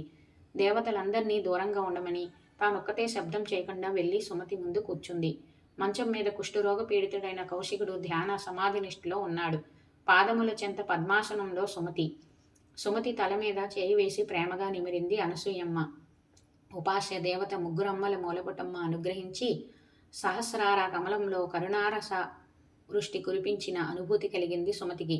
ధ్యాన సమాధి నుండి బయటపడాలంటే ఇంతకు ముందు ఎంతో కష్టపడవలసి వచ్చేది. ఇప్పుడేమో సడలింపు తానంత తానుగా కలిగింది. కన్నులు విప్పారాయి. ముంగిట అమోఘ తేజస్సు. ఏమిటి? పొరపాటున సూర్యోదయం కాలేదు కదా? క్షణకాలం సుమతిలో చైతన్యం నిలిచిపోయింది. కాదు, ఇది సూర్యకాంతి కాదు. అలాగని చంద్రతాపము కాదు. కన్నులకు కనిపించని కాంతి. ఆధ్యాత్మిక సాధనలో అనుభవం ఉన్న వారికి మాత్రమే తెలిసేది. పాతివ్రత్యం అనుగ్రహించిన వెలుగు సుమతి పోల్చుకుంది. మరోసారి మృదువుగా తల నిమిరింది అనసూయాదేవి. సుమతి కళ్ళల్లో నీళ్లు తిరిగాయి. అప్రయత్నంగా చేతులు జోడించి నమస్కరిస్తూ అమ్మ ఒడిలో వాలి అమ్మా అంటూ బావురుమంది. అనసూయ గంభీర వదనంతో చిరునవ్వుతో తల పంకిస్తూ సుమతి తల నిమురుతూనే ఉంది. పిచ్చి తల్లి, ఎందుకింత భయం? మేమంతా లేమా? ఈ సృష్టిలో నువ్వు ఒక్కతివే ఒంటరిదానివి అని అనుకుంటున్నావా? లేచి ముఖం తుడుచుకో. ఇదిగో చూడు ఎవరెవరు వచ్చారో అంది. అమ్మా, బాబయ్య గారు కూడా వచ్చారా? అత్రిముని వచ్చాడేమో, అతిథి మర్యాదలు చెయ్యాలి కదా అనుకుని తలపైకెత్తి చూసింది సుమతి. ఇంటి ముంగిట వైపు చూసింది. బృహస్పతి, దేవేంద్రుడు, అష్టదిక్పాలకులు, సకల ఋషులు, అఖిల దేవతలు తమ తమ దివ్య తేజోమయ రూపాలతో కనిపించారు. అందరూ వినయంగా చేతులు కట్టుకుని నిలిచి ఉన్నారు. అందరి చూపుల్లో కాపాడు తల్లి అన్న ప్రాధేయభావం కనిపిస్తూ ఉంది. ఆశ్చర్యపడుతూ అనసూయమ్మ వంక చూసింది సుమతి. అమ్మా సుమతి, అంతా దైవలీల. అతిథి మర్యాదల కొరకు ప్రయత్నించుకు. నీ పాతివ్రత్య ప్రభావానికి మెచ్చి అందరూ నీ ఎదుట నిలిచారు. నీ అనుగ్రహం కొరకు అందరూ ఎదురు చూస్తున్నారు. ప్రతిజ్ఞ సడలించు. సూర్యరథాన్ని అనుమతించు. కారు చీకట్లో మునిగిపోయి సృష్టి అంతా వెలుగు కొరకు పరితపిస్తోంది అన్నది అనసూయమాత. అప్పుడు సుమతి, అమ్మ, మరి మాండవ్య శాపం అని అర్ధోక్తిలో ఆగిపోయింది. సుమతి, ఏమీ పర్వాలేదు, నేనున్నానుగా. మాండవ్య శాపం చెల్లుతుంది. నీ మాంగల్యము నిలుస్తుంది. పిచ్చి తల్లి, మట్టి బొమ్మలు చేసి ఆడుకునేవాడు ఒక బొమ్మకు వంకర వస్తే ఏం చేస్తాడు? ఆ బొమ్మను ముద్ద చేసి మళ్ళీ అచ్చులో ఒత్తుతాడు. అవునా? అదే జరగబోతుంది. నీ భర్త రోగ విముక్తుడై రూప యవ్వనములతో పునర్జీవితుడు కాబోతున్నాడు. అది నేను చేస్తాను అన్నది అనసూయమ్మ. అమ్మాయి సుమతి, అన్నీ నీ మంచికే. దైవలీలలు చిత్రాది చిత్రంగా ఉంటాయి. ఒక విషయం ఆలోచించు. ఏనాడు లేనిది ఆరోగ్యం క్షీణించిన దశలో నీ పతికి కామవాంఛ కలగడం ఏమిటి? అది వేషతో. అది నీ సహాయాన్ని అతను అర్థించడం. పోని మీరున్న వీధిలో ఏనాడైనా సానిపాపలు అడుగుపెట్టే సాహసం చేశారా? మరి సానిపాప ఎలా రాగలిగింది? వచ్చి వచ్చి ఇలా మీ ఇంటి ముందే నిలబడాలా? నీ పతినే చూడాలా? అది చూసేసరికి ఇలా ఆయన మనస్సు కరిగిపోవాలా? పిచ్చిదానా, ఇదంతా శ్రీమన్నారాయణుని వ్యూహం. శృంగార వాంఛలు రూప యవ్వనముల పునరాగమనకు సంకేతాలు. అది సరే, కొరతకు వేలాడుతూ కనిపించిన మాండవ్యులు మళ్ళీ కనిపించాడా? 10 గజాల దూరం మాత్రమే నడిచావు, వెనక్కి మళ్ళావు. అంతలోనే దారి తప్పిపోవాలా? ఆలోచించు. అడుగో మాండవ మహర్షి. బృహస్పతి చాటును నిలబడి ఉపద్రవానికి తన శాపమే కారణం అనుకుని సిగ్గుపడుతున్నాడు. తానే కర్తని అనుకుంటున్నాడు పాపం. ఎంతటి జ్ఞానులకైనా ఈ భ్రమలు తొలగవు కదా. నీ భర్తకు రోగానుభవ కాలం అయిపోయింది. పూర్వజన్మల పాప విధులు కరిగిపోయాయి. ఇప్పుడు రోగ విముక్తుడు కావాలి. అందుకొరకు విధి పన్నిన వ్యూహం ఇది. ఇందులో ఆ సానిపిల్ల, ఈ మాండవ్యుడు పరికరాలు మాత్రమే. తల్లిగా నా మాట విశ్వసించు. నీ పాతివ్రత్యం లోకానికి వెల్లడైంది. నీకు పతి సేవా పరాయణత్వం లభించింది. ఇన్నాళ్ళు రోగిష్టి భర్తతో నానా అవస్థలు పడ్డావు. ఇహ నుండి నీ జీవితంలో అంతా పండు వెన్నెలే. లేచి సూర్యరథానికి అనుమతి ప్రసాదించు. నా తపస్సు ధారపోసి అయినా నీ మాంగళ్యాన్ని నిలబెడతాను. ధ్యాన నిష్టలో ఉన్న నీ భర్త నిద్ర నుండి మేల్కొన్నట్లుగా సంపూర్ణ ఆయుర ఆరోగ్యాలతో దివ్య తేజస్సుతో సుందర రూపంతో లేచి కూర్చుంటాడు అన్నది అనసూయ సాధ్వి. సుమతి సరేనని ఊపిరి బిగించి కళ్ళు మూసుకుని సూర్యుని ధ్యానించింది. సూర్య గమనంపై విధించిన ఆంక్ష సడలించింది. సూర్యరథం కదిలింది. తూర్పు దిక్కున వెలుగు రేఖలు మెల్లమెల్లగా విచ్చుకుంటున్నాయి. సృష్టి అంతా క్రమక్రమంగా చైతన్యం పుంజుకుంది. ధ్యాన సమాధిలో కూర్చున్న కౌశికుడు మంచం మీదికి ఒరిగిపోయాడు. అనసూయాదేవి లేచి నిల్చుంది. దేవతల వైపుకి చూసింది. దేవతలంతా మాండవముని వైపు చూశారు. ఆయన తల పంకించాడు. యమధర్మరాజు 2 అడుగులు ముందుకు వేసి తన అభయహస్తం చూపించాడు. అనసూయాదేవి కౌశికుడి శరీరాన్ని 2 చేతులతో ఆపాదమస్తము స్పృశించింది. అప్పుడు అనసూయమ్మ గంభీర వదనంతో ఇలా అంది. రూప, శీల, వాక్కు, అలంకారాలతో నేను పరపురుషుణ్ణి భర్తృ సమానుడిగా చూడని దాన్నే అయితే ఈ బ్రాహ్మణుడు ఆరోగ్యవంతుడై పునర్జీవించుగాక. త్రికరణ శుద్ధిగా నిత్యము భర్తను ఆరాధించిన దాన్నే అయితే ఈ ద్విజుడు సంపూర్ణ ఆయురారోగ్యాలతో పునర్జీవించుగాక. కౌశికుడు కళ్ళు తెరిచాడు. ఎదురుగా అనసూయమ్మ కనిపించింది. అమ్మా అంటూ ముకులిత హస్తములతో లేచి నిల్చున్నాడు. కళ్ళు మూసుకుని కూర్చుని ఉన్న సుమతికి భర్త గొంతు వినిపించింది. రోగగ్రస్తుడు కాని రోజుల్లో భర్త కంఠంలో వినిపించిన ధ్వని కళ్ళు తెరిచింది. నవయవనంతో సుందర రూపంతో కౌశికుడు కనువిందు చేశాడు. సుమతి అన్నాడు. తాను ఆపాదమస్తము పరిశీలించుకున్నాడు. పతి సేవలో సొలసిపోయిన ఆమె శరీరం కూడా కొత్త కాంతితో నిండు యవనంతో వెలిగిపోతూ ఉంది. ఆమె శరీరం మీద ఆభరణములు అన్నీ తలుక్కుమని మెరుస్తూ ప్రత్యక్షమయ్యాయి. సుమతి ఒక నవ్వువధువులా మారిపోయింది. అనసూయమ్మ తన వైపే చిరునవ్వులు చిందిస్తూ చిద్విలాసంగా తన వైపే చూస్తూ ఉంది. సుమతికి ఒక్కసారిగా సిగ్గు ముంచుకొచ్చింది. వీధి వాకిలి వైపు చూసింది. దేవతలు మాయమైనారు. ఇంటి లోపలికి చూసింది. కొత్త కాంతులతో, రంగవల్లికలతో, పచ్చని తోరణములతో కలకల్లాడుతూ ఉంది. పాత్ర సామగ్రి తలతలమని మెరిసిపోతున్నాయి. సుమతి కౌశికుల ఆనందానికి అవధులు లేవు. తల్లి, అమ్మ అంటూ అనసూయాదేవికి పాదాభివందనం చేసుకున్నారు. సుమతి కౌశికుల దంపతులు అర్ఘ్యపాదాలతో పూజించారు. అతిథి మర్యాదలు జరిపారు. అనసూయ సాధ్వి వారిద్దరినీ సకల సంపదలతో పుత్ర పౌత్రాభివృద్ధిగా ఉండమని ఆశీర్వదించి తిరుగు ప్రయాణానికి సిద్ధమైంది. ఇంక వెళ్ళొస్తాను, సంధ్యకు వేలవుతున్నది, అక్కడ అత్రి మహర్షి ఎదురు చూస్తుంటారు అని చెప్పి బయలుదేరింది. ఇంతలో అక్కడ బ్రహ్మ, విష్ణు, మహేశ్వరులు ప్రత్యక్షమయ్యారు. మాత మహాసాధ్వి, ముల్లోకాలను రక్షించావు, నీ తపశ్శక్తి ధారపోసావు, దీనికి ప్రత్యుపకారంగా నీకు వరం ఇవ్వాలని వచ్చాము, కోరుకో అన్నారు. అప్పుడు అనసూయాదేవి ఇలా అంది, త్రిమూర్తులారా, మీరు దర్శనం అనుగ్రహించారు, ఎంతకన్నా ఏమి కావాలి? అయినా వరం కోరుకోమన్నప్పుడు కోరాలి కనుక అడుగుతున్నాను. అత్రి మహర్షి అంతరంగం ఎరిగి అడుగుతున్నాను. మీరెలాగూ నన్ను తల్లి అని పిలిచారు కనుక ఆ పిలుపు సత్యమయ్యేటట్లుగా వరం అనుగ్రహించండి. మీరు ముగ్గురు నాకు బిడ్డలు అవ్వండి అని వరం కోరుకుంది. త్రిమూర్తులు తథాస్తు అని అంతర్ధానం చెందారు. అనసూయాదేవి ముఖంలో కొత్త ఆనందం పరవళ్ళు తొక్కింది. అమ్మాయి సుమతి, మీ వల్ల నాకు మేలు జరిగింది. సాక్షాత్తు త్రిమూర్తులే నాకు పుత్రులు కాబోతున్నారు. ఈ శుభవార్తను అత్రి మహర్షికి తెలియజేయాలి. ఇంక వస్తాను, సెలవు అంటూ వెళ్ళిపోయింది. అనసూయాదేవి రాక కొరకు చిగురించిన గున్నమామిడి చెట్టు కింద అరుగు మీద కూర్చుని ఎదురు చూస్తూ ఉన్నాడు అత్రిముని. సంధ్య ఉపాసించి కూర్చున్నాడు. ఉదయ గరణాలు సోకినప్పుడే అనుకున్నాడు అనసూయమ్మ విజయం సాధించిందని. కౌశికుని మాట ఏమిటా అని ఆలోచిస్తూ ఉన్నాడు. అదే సమయానికి అనసూయాదేవి ఆకాశ మార్గాన తిరిగి వచ్చి అత్రిమునికి నమస్కరించింది. పాదాభివందనం చేసింది. మహర్షి ఆమెను లేవనెత్తాడు. నీ ముఖంలో వెలుగు చూస్తుంటే తెలుస్తుంది, సుమతి మాంగల్యం నిలబెట్టావని, ముల్లోకాలకు కలిగిన ముప్పును తప్పించావు. బహుశా అందరూ నిన్ను పతివ్రత శిరోమణివని పొగిడి ఉంటారు. అందుకే ఈ ఆనందం అంతా, అవునా అంటూ ప్రేమగా పలకరించి దగ్గర కూర్చోబెట్టుకున్నాడు అత్రి మహర్షి. ఇదొక్కటే కాదు, నా ఆనందానికి కారణం ఇంకోటి ఉంది అన్నది అమ్మ. అలాగా, ఏమిటో చెప్తే మేము విని ఆనందిస్తాం అన్నాడు అత్రి మహాముని. అనసూయమాత త్రిమూర్తులు ఇచ్చిన వరం సంగతి చెప్పింది.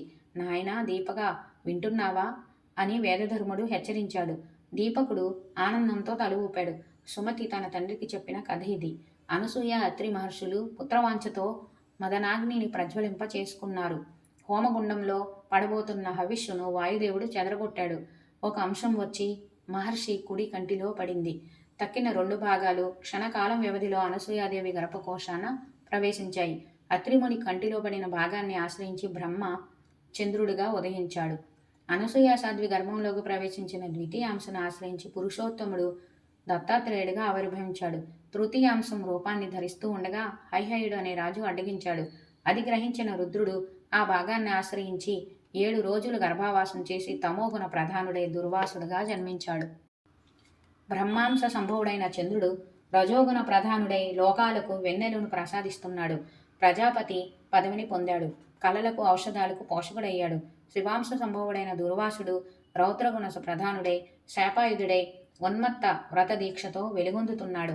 కేశవాంశ సంభవుడైన దత్తుడు యోగ విద్యా పారంగతుడై సత్వగుణ ప్రధానుడై తపోదీక్షతో తరచూ ఏకాంత వాసాలతో కాలం గడుపుతూ ఉన్నాడు. మునిపుత్రులు చాలామంది ఆయనకు శిష్యులు, అనుచరులు అయ్యారు. అందువల్ల ఆయన ఏకాంతానికి, నిష్టకు భంగం కలుగుతోంది. వారిని పరీక్షించాలని కూడా దత్తుడు భావించి వెళ్ళి ఒక సరస్సులో మునిగిపోయాడు. ఎంతకాలానికి సరస్సు నుంచి బయటకు రాలేదు. అయినా శిష్యవర్గం విడిచిపెట్టలేదు. గట్టున నిలబడి నిరీక్షిస్తున్నారు. ఇదిగో వస్తాడు అని ఎదురుచూస్తూ ఉండగానే 100 సంవత్సరాలు గడిచిపోయాయి. అప్పుడు లేచి వచ్చాడు. అఖండ తేజోమూర్తి, సూర్యకాంతి లాంటి తేజస్సుతో చంద్రబింబంలా సరస్సు నుండి బయటకు వచ్చాడు. శిష్యులంతా కరతాళ ధ్వనులతో జయ జయ నాదాలతో జయ గురుదత్త, శ్రీ గురుదత్త అంటూ ఆనంద తాండవం చేశారు. కొందరైతే బొంగమూతులు పెట్టి గోముగా నిష్ఠూరాలు పలికారు. అందరినీ సముదాయించి దత్తాత్రేయుడు చిరునవ్వులు పంచిపెడుతూ ఆశ్రమం వైపు నడక సాగించారు. శిష్యులంతా కోలాహలంగా ఆయన్ను అనుసరించారు. దత్తగురు, ఇంకెప్పుడు మమ్మల్ని విడిచిపెట్టి వెళ్ళకు, మమ్మల్ని ఏకాకుల్ని చేయకు, నిన్ను చూడకుండా క్షణం కూడా ఉండలేము, నీ విరహాన్ని మేము భరించలేము అన్నారు. శిష్యులు, మిత్రుడు ఇలా అడుగుతూ ఉంటే దత్తుడు చిరునవ్వులు చిందిస్తూ వారితో కొంతకాలం గడిపాడు. వారితో బంధం యోగ సాధనకు ఆటంకం అవుతుంది. అదీగాక వీళ్ళందరూ నిజంగా తన పట్ల గురుభావంతోనే ఉన్నారు. ఉంటే దాని లోతెంత? వీరు ఎరిగిన విలువలకు భిన్నంగా నేను ప్రవర్తిస్తే ఎంతమంది సహిస్తారు, ఎంతమంది అసహిస్తారు పరీక్షిద్దాం అనుకున్నాడు. మరొక రోజు సాయంకాలం సరోవరంలో స్నానానికి దిగాడు. శిష్యగణం మిత్రగణం కూడా వెంట ఉన్నారు. ఉన్నట్టుండి దత్తుడు మాయమయ్యాడు. శిష్యులు హాహాకారాలు చేశారు. ఇంతలో ఎవరో శిష్యుల్లో ఒకడు, ఇది మనకు మరో పరీక్ష, కంగారు పడకండి అన్నాడు. అనుకున్నట్లే దత్తస్వామి సరోవర మధ్య భాగంలో ప్రత్యక్షమయ్యాడు. దివ్యాంబరాలు ధరించి దివ్యమైన భూషణములతో దత్తుడు దగదగలాడుతున్నాడు. చేతిలో మధుపాత్ర ఆధారంగా మద్యం సేవిస్తున్నారు. ఇరుపెక్కిన కన్నులు, తడబడుతున్న పలుకులు. ఒక అందాల రాశి బంగారు పాత్రతో మద్యం తెచ్చి పాత్రలో నింపింది. దత్తస్వామి ఆమె కొంగు పట్టుకుని లాగాడు. ఆమె వయ్యారంగా నాట్యభంగిములో వచ్చి స్వామివారి ఒడిలో వాలింది. ముద్దులు, మురిపాలు, ఆలింగనాలు, ఈ వ్యవహారాలన్నీ జరుగుతున్నాయి. మధ్య మధ్యలో ఇద్దరు ఒకే పాత్రలోని మద్యం సేవిస్తున్నారు. ఒకరి మీద ఒకరు నీళ్లు చల్లుకుంటున్నారు. కూని రాగాలు తీస్తున్నారు. గిలిగింతలు పెట్టుకుంటున్నారు. విరగబడి నవ్వుకుంటున్నారు. ఒకరి మీద ఒకరు వాలిపోతున్నారు. బుగ్గలు కొరుక్కుంటున్నారు, నెట్టుకుంటున్నారు. ఇంతలోకే మళ్ళీ దగ్గరకు లాక్కుంటున్నారు. గట్టుపై నిలబడి వింతగా చూస్తున్న శిష్యులు, మిత్రులు గుసగుసలు ఆడుకుంటున్నారు. ఏమిటి దారుణమని ముక్కున వేలేసుకుంటున్నారు. ఇతన్నా మనం గురువుగా నమ్మింది? ఇతడా మనకు మోక్షం ప్రసాదించేది? యోగ సాధనంటే ఇదేనా? మద్యపానము, మదవతి గానమున? అయ్యయ్యో, ఎంత పొరపాటు చేశాం! ఎన్ని వందల సంవత్సరాలు వ్యర్థం చేసుకున్నాం! అందరి మనస్సుల్లో ఇదే ఆలోచన బయలుదేరింది. పదండి పదండి అనుకున్నారు అందరూ. సరస్సు వైపు తిరిగి చీత్కారాలు చేస్తూ, కొందరు మెటికలు విరుస్తూ, కొందరు ముక్కును వేయించుకుంటూ, కొందరు మొత్తం మీద అందరూ ఈ ఆశ్రమ పరిసరం ప్రాంతంలోనే మనం ఉండకూడదు, దూరంగా పోదాం పదండి అనుకుంటూ వెళ్ళిపోయారు. దత్తాత్రేయుడు హమ్మయ్య అనుకున్నారు. మాయా మధువతిని మధుపాత్రను ఉపసంహరించాడు. నీళ్ల మీద నడుచుకుంటూ వచ్చి గట్టుకు చేరుకున్నాడు. ఆశ్రమంలోకి ప్రవేశించి యోగనిష్టలో కూర్చున్నాడు. తండ్రి, విన్నావు కదా, నీ మనస్సులో చాలా సందేహాలు తలెత్తాయని నాకు తెలుసు. మహాయోగికి సాధ్యాసాధ్యాలు లేవు. అతడు సాధారణ నియమాలన్నిటికీ అతీతుడు. తన యోగ సిద్ధి కోసం అన్నింటినీ వదులుకుంటాడు. ఏదైనా చేస్తాడు. సృష్టి అంతా అతనికి ఒక ఆటబొమ్మ. ఒక్కొక్క బొమ్మతో కాసేపు ఆడుకుంటాడు. మరుక్షణంలో దాన్నే నిర్దాక్షిణ్యంగా కాలదన్నుతాడు. ఆయన దేనికి లోను కాడు. తండ్రి, దేనిని ఆశించినా వాయువుకి అంటలేనట్లే మహాయోగులకు కూడా ఏ దోషాలు అంటవు. వారేది చేసినా అది ఒక క్రీడ మాత్రమే. ఈ రహస్యం తెలియాలంటే యోగ సాధనలో ఒక మెట్టైనా ఎక్కాలి. లేకపోతే ఆ శిష్య బృందాల వలె అపార్థాలతో, అసహ్యంతో పారిపోవలసి వస్తుంది. తెలుసుకోగలిగిన వారు గురు కటాక్షానికి పాత్రులై ముక్తి పొందుతారు. అలా పొందని వారు చాలామంది ఉన్నారు. అలా పొందిన వారు చాలామంది ఉన్నారు. అందులో కార్తవీర్యార్జునుడు ఒకడు. తండ్రి, దత్త యోగీంద్రుడని తలుచుకుంటే చాలు, సకల పాపాలు పటాపంచులవుతాయి. ముక్తి కాంత స్వయంగా మన ఎదురు నిలుస్తుంది. తన కుమారుడు ఇంతగా చెప్తుంటే తండ్రికి నమ్మిక నెమ్మదిగా కుదురుతోంది.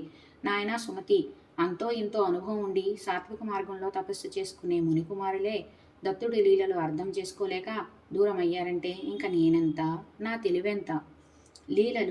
దత్తుని లీలలు అత్యద్భుతంగా ఉన్నాయి. ఇంకా ఇంకా వినాలనిపిస్తుంది.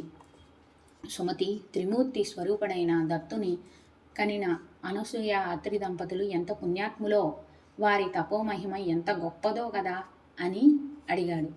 అప్పుడు సుమతి ఇలా చెప్తున్నాడు. తండ్రి, అత్రి మహర్షి ఋగ్వేదంలోని శాఖ పంచమ మండలాన్ని తన తపోమహిమతో దర్శించగలిగాడు. ఆ వేద భాగంలో అగ్ని లింగస్థుతి, అమరేంద్ర ప్రస్తావన మొదలైన అంశాలు ఉండటం వల్ల అది ఐహికాముష్మికాలు రెండింటినీ నిరుపద్రవంగా సాధించగల సామర్థ్యం కలది. ఒకసారి కృతయుగంలో రోగాలు పెరిగి ప్రాణిలోకానికి హాని అవుతుంటే అత్రి మహానుభావుడే ఆయుర్వేదం అనే ఉపదేశాన్ని సందర్శించి ప్రాణికోటికి అందించాడు. మరొకప్పుడు మనువు చేత బోధింపబడిన ధర్మశాస్త్రం దురభాగంగా ఉందని ప్రజలంతా చింతిస్తూ ఉంటే తేట మాటలతో తానే స్వయంగా ఒక ధర్మశాస్త్ర స్మృతిని ప్రవేశపెట్టాడు. మరొకప్పుడు దేవదానవ యుద్ధంలో సూర్యచంద్రులు శత్రువులకు బందీలైన కారణంగా లోకం అంధకారమయం కాగా దేవతల ప్రార్థన వల్ల ఆ మహానుభావుడే తానే సూర్యుడు చంద్రుడు అయ్యి లోకాలకు వెలుగు అందించాడు. ఇలా అత్రి మహర్షి లోక కళ్యాణ నిమిత్తమై చేసిన అద్భుత కార్యాలు ఎన్నెన్నో, ఎన్నింటినని మనం చెప్పుకోగలం. ఇక అనసూయ సాధ్వి గురించి చెప్పాలంటే అద్వితీయ పాతివ్రత్య రూప మహాద్భుత తప పరమావధి అయిన అమ్మ చేసిన మహత్తర కృత్యాలకు సాటి లేదు. ఒకప్పుడు ఎండలు విపరీతం అయ్యి గంగానది ఎండిపోతే అనసూయమ్మ మునిజనుల సౌకర్యార్థమై నదిని మరల పునర్జీవింపచేసింది. మరొకప్పుడు మహాక్షామం సంభవించి నేల్లో మొలకన్నది కూడా లేకుండా మాడిపోతూ ఉంటే అనసూయ సాధ్వి అనేక వందల వేల మంది మునిజనులకు తానే స్వయంగా వండి వడ్డించింది. వారందరికీ కందమూల ఫలాలు ఇచ్చి పోషించింది. ఇంకోసారి పాపరతులైన జనుల స్పర్శ వల్ల గంగాదేవి తన పవిత్రతను కోల్పోయి నల్లబడగా ఆ తల్లి తన కమండలంలోని జలాన్ని చల్లి గంగాదేవి కాలుష్యానంతా క్షణంలో భస్మం చేసింది. ఇలాంటి మహాకార్యాలు చాలా చేశారు ఆ పుణ్యదంపతులు. అంతటి పుణ్యదంపతుల తపో తేజోవంతుల గారాల బిడ్డడే మన దత్తుడు. అంతేకాదు తండ్రి త్రిమూర్తులు వారి గర్భాన్ని జన్మించడానికి ఇంకా కారణాలు ఉన్నాయి, విను చెప్తాను. ఒకరోజు నారదుడు త్రిలోకాల్లో తిరుగుతూ బ్రహ్మ విష్ణు మహేశ్వరుల నివాసాలకు వెళ్ళి అనసూయ సాధ్వి గొప్పతనాన్ని పొగుడుతూ ఉన్నాడు. ఏం చిత్రమో గాని ముల్లోకాలు ఏలే ముగ్గురు అమ్మలకు సామాన్య మానవ మాతృరాలను పొగుడుతూ ఉంటే అసూయ బయలుదేరిందట. దాంతో వారు ఆమెను పరాభవించాలనే ఉద్దేశంతో ఇనుప గుండ్లను సృష్టించి అవి వండించమని నారదుని చేతికిచ్చి పంపారట. నారదుడు ఇనుప గుండ్లను తీసుకుని వృక్షాద్రిపై తపస్సు చేస్తున్న అత్రి అనసూయల ఆశ్రమానికి వచ్చి అత్రి అనసూయల మహత్యాన్ని వేణోల్లా పొగిడి తన దగ్గరున్న శనగలు అమ్మ చేతికిచ్చి అవి వండి పెట్టమని ప్రార్థించాడట. అవి మాత్రం ఇనుప గుల్లలా ఉన్నాయి. అనసూయ మాత చేతి స్పర్శ వాటికి తగలగానే వాటిలో కఠినత్వం పోయిందట. అమ్మ తన సంకల్ప బలంతో వాటిని అవలీలగా మగ్గించి నారదుని చేతికి ఇచ్చిందట. క్రమంగా అవి కమ్మని సువాసనలు వెదజల్లాయట. నారదుడు పరమానందభరితుడై సెలవు తీసుకుని వెళ్ళిపోయాడు. నారదుని ఎదుట తమకు జరిగిన పరాభవం భరింపననదై ముగ్గురమ్మలు పట్టుబట్టి ఈ మారు స్వయంగా తమ భర్తల్ని పంపించారు. అమ్మ పాతివ్రత్య మహిమను తగ్గించమని కోరారు. త్రిమూర్తులు వృద్ధ బ్రాహ్మణుల రూపంలో అత్రిముని ఆశ్రమం చేరుకుని భవతి భిక్షాందేహాన్ని అడిగారు. అప్పుడు అనసూయాదేవి వారిని చూచి అయ్యలారా, అత్రిముని తపస్సుకే అరణ్యంలోకి వెళ్ళారు. వారు వచ్చేంత వరకు కూర్చుని మా ఆతిథ్యాన్ని స్వీకరించమని కోరింది. అప్పుడు వారు అమ్మా, మీ వారెప్పుడు వస్తారో తెలియదు. వారు వచ్చే వరకు మేము ఉండలేము. ఆకలి మమ్మల్ని బాధిస్తున్నది, భోజనం పెట్టమన్నారు. అనసూయాదేవి కుటీరంలోకి వెళ్ళి భోజనాలు త్వరగా సిద్ధం చేసి వారు కూర్చొని తినడానికి వీలుగా ఆసనాలు సిద్ధం చేసి వాళ్ళు కాళ్ళు కడుక్కోవడానికి నీరు ఇచ్చి భోజనానికి దయచేయమని వేడుకున్నది. అప్పుడు వారు అమ్మా, మాకు ఆతిథ్యమిస్తానని మాట ఇచ్చావు, కానీ మాదొక నియమం ఉన్నది. నీవు కట్టుకున్న బట్టలను విడిచి నగ్నంగా మాకు వడ్డిస్తేనే మేము భోంచేస్తాము అన్నారు. అప్పుడు అమ్మ ఆలోచించి ధర్మాధర్మాల మధ్య చేజింకించుకోజూచిన వీరు సామాన్యులు కారని తలచి అయ్యలారా, అలాగే వడ్డిస్తాను. స్వామి గృహస్థుల ఇంటికి దేహి అని వచ్చిన వారికి చేతనైంది సమర్పించవలనని నియమం. అట్లుగాక ఆ నియమాన్ని మీరితే ఆకలితో తిరిగి వెళ్ళిపోయిన వారు గృహస్థుల పుణ్యాన్ని తీసుకుని పోతారు అన్నది శాస్త్రవాక్యము. కనుక నేను వారు నా బిడ్డలనే భావంతో భోజనం వడ్డిస్తానని చెప్పుకుని నగ్నంగా భోజనం వడ్డించడానికి వెళ్ళేసరికి ఆ ముగ్గురు పసిపిల్లలై కేరింతలు కొడుతూ ఉన్నారు. అప్పుడు అమ్మకు స్తన్యం వచ్చింది. బట్టలను ధరించి ముగ్గురు పసివాళ్లను 3 ఉయ్యాల్లో పడుకోబెట్టి జరిగిన కథనే జోలగా పాడుతూ ఉంది అమ్మ. ప్రపంచాన్ని సృష్టి చేసి అలసిన వాడిలా బ్రహ్మ, జగత్తు పాలించి సోలిపోయిన వానిలా విష్ణువు హాయిగా ఉయ్యాల్లో ఆదిమర్చి నిద్రపోతున్నారు. ఇంతలో అత్రి మహర్షి వచ్చి జరిగింది తెలుసుకుని వారిని స్తుతించారు. అతని స్తోత్రాలకు తృప్తి చెందిన త్రిమూర్తులు తమ నిజ రూపాలతో దర్శనమిచ్చారు. అత్రి మహర్షి అనసూయాదేవితో, దేవి, వీరు నీ పాతివ్రత్యం పరీక్షించడానికి వచ్చారు. నీకు కావలసిన వరం కోరుకో అన్నాడు. అప్పుడు అనసూయాదేవి పాపులను ఉద్ధరించడానికి, లోక కళ్యాణ నిమిత్తం ధర్మాన్ని సంరక్షించడం కొరకు మీ ముగ్గురు పుత్రులుగా జన్మించాలని కోరిక అంది. ఇంతలో అక్కడ ముగ్గురమ్మలు ప్రత్యక్షమై సిగ్గుతో తలలు వంచుకున్నారు. అప్పుడు త్రిమూర్తులు, చూచారా అమ్మ మహిమ అని తమ భార్యలతో అన్నారు. వారు మరింత సిగ్గుతో తలలు దించుకున్నారు.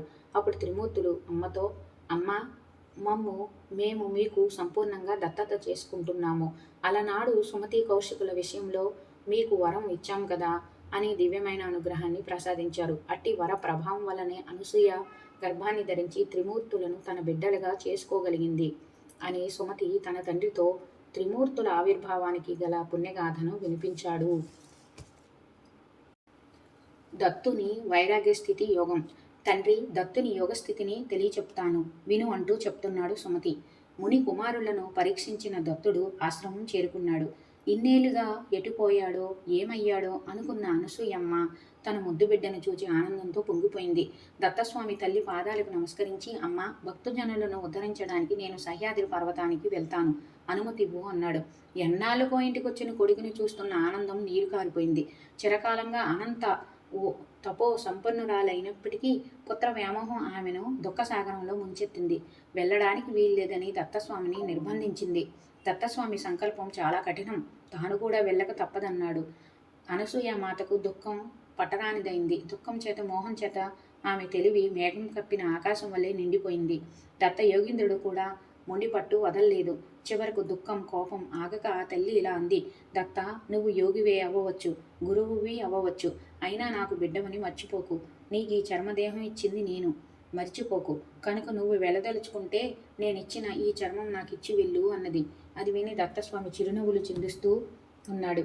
ఆ నవ్వు చూసి అనసూయమాత బిత్తరిపోయింది.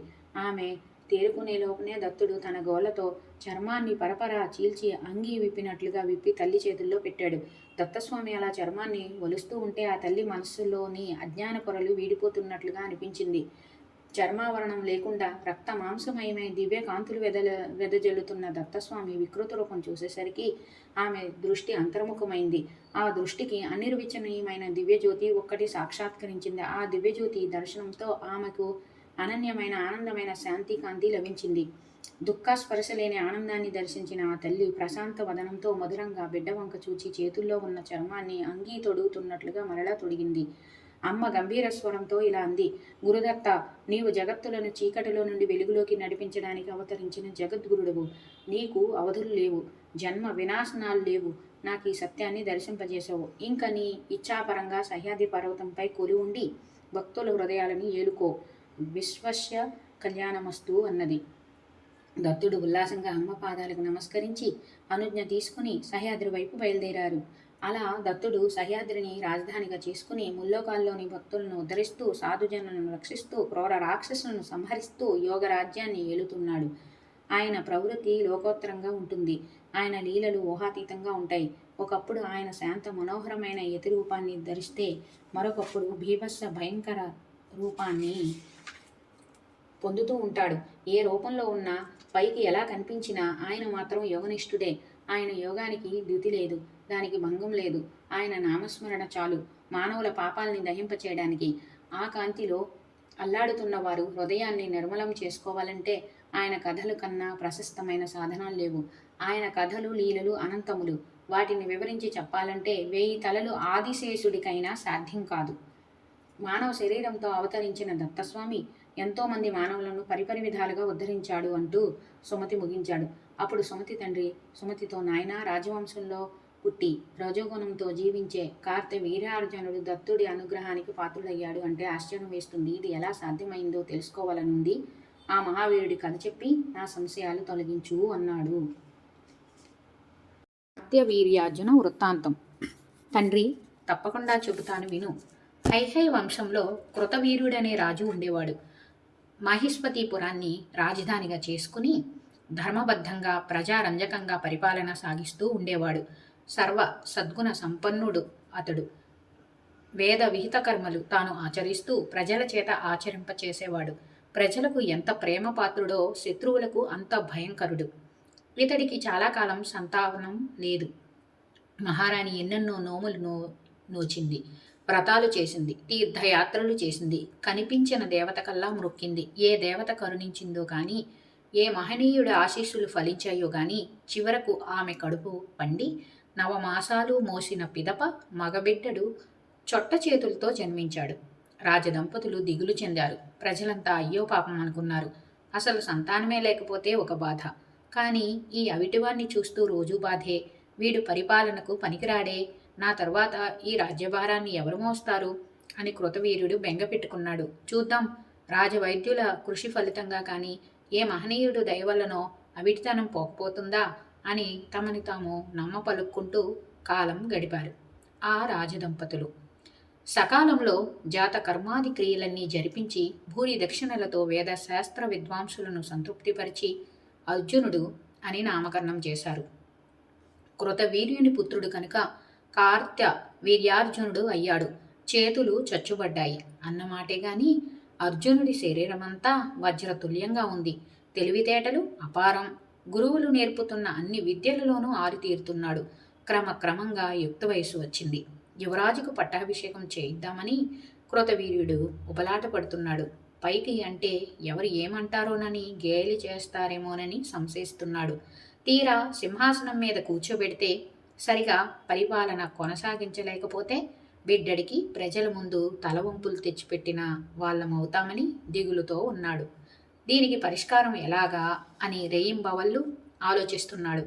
దారి దొరకడం లేదు. చివరకు ఆయుర్దాయమే తీరిందో లేదా ఆ దిగులు ప్రాణాలు హరించిందో కానీ కృతవీర్యుడు హఠాత్తుగా దివంగతుడయ్యాడు.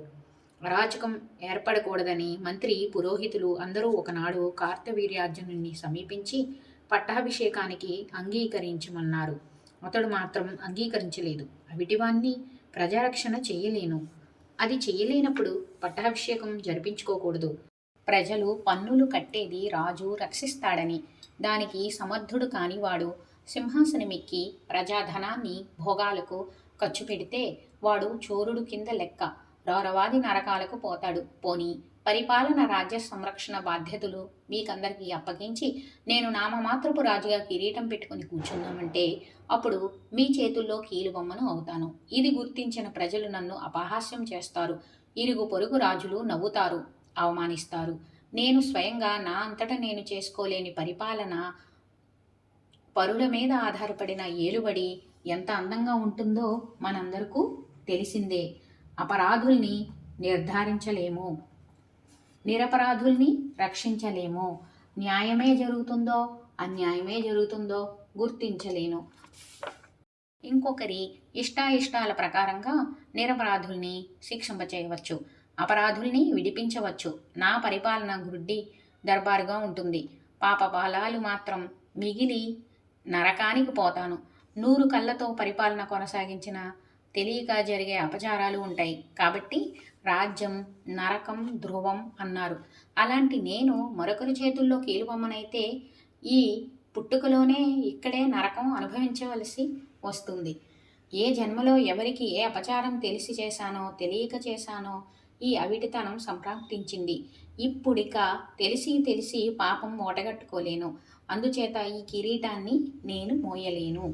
ఏదేమైనా రాకుమారా, ఇది నీవు తప్పించుకోలేని బాధ్యత. మీ వంశాలకు మా వంశానికి అనుబంధం ఈనాటిది కాదు.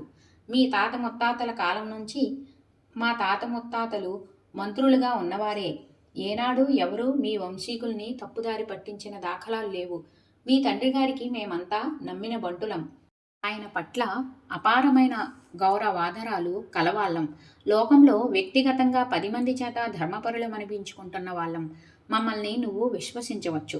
నీతో తప్పులు చేయించి నిన్ను బలహీనపరిచి మేము బాపుకునేది ఏమీ ఉండదు. అలాంటి పనులు చేసేవారు తాత్కాలికంగా ఏవో లబ్ధులు పొందినా చివరికి హత్యలు అవమానాలకు గురి కావడం చరిత్రలో అందరూ ఎరిగిందే. కూర్చున్న కొమ్మను నరుక్కునేదంట మూర్ఖులమో అహంకారులమో అజ్ఞానమో కాము. మమ్మల్ని విశ్వసించు. ధర్మభంగం కలగకుండా ప్రజారంజకంగా నీ పరిపాలన సాగేటట్టు సహకరిస్తాం.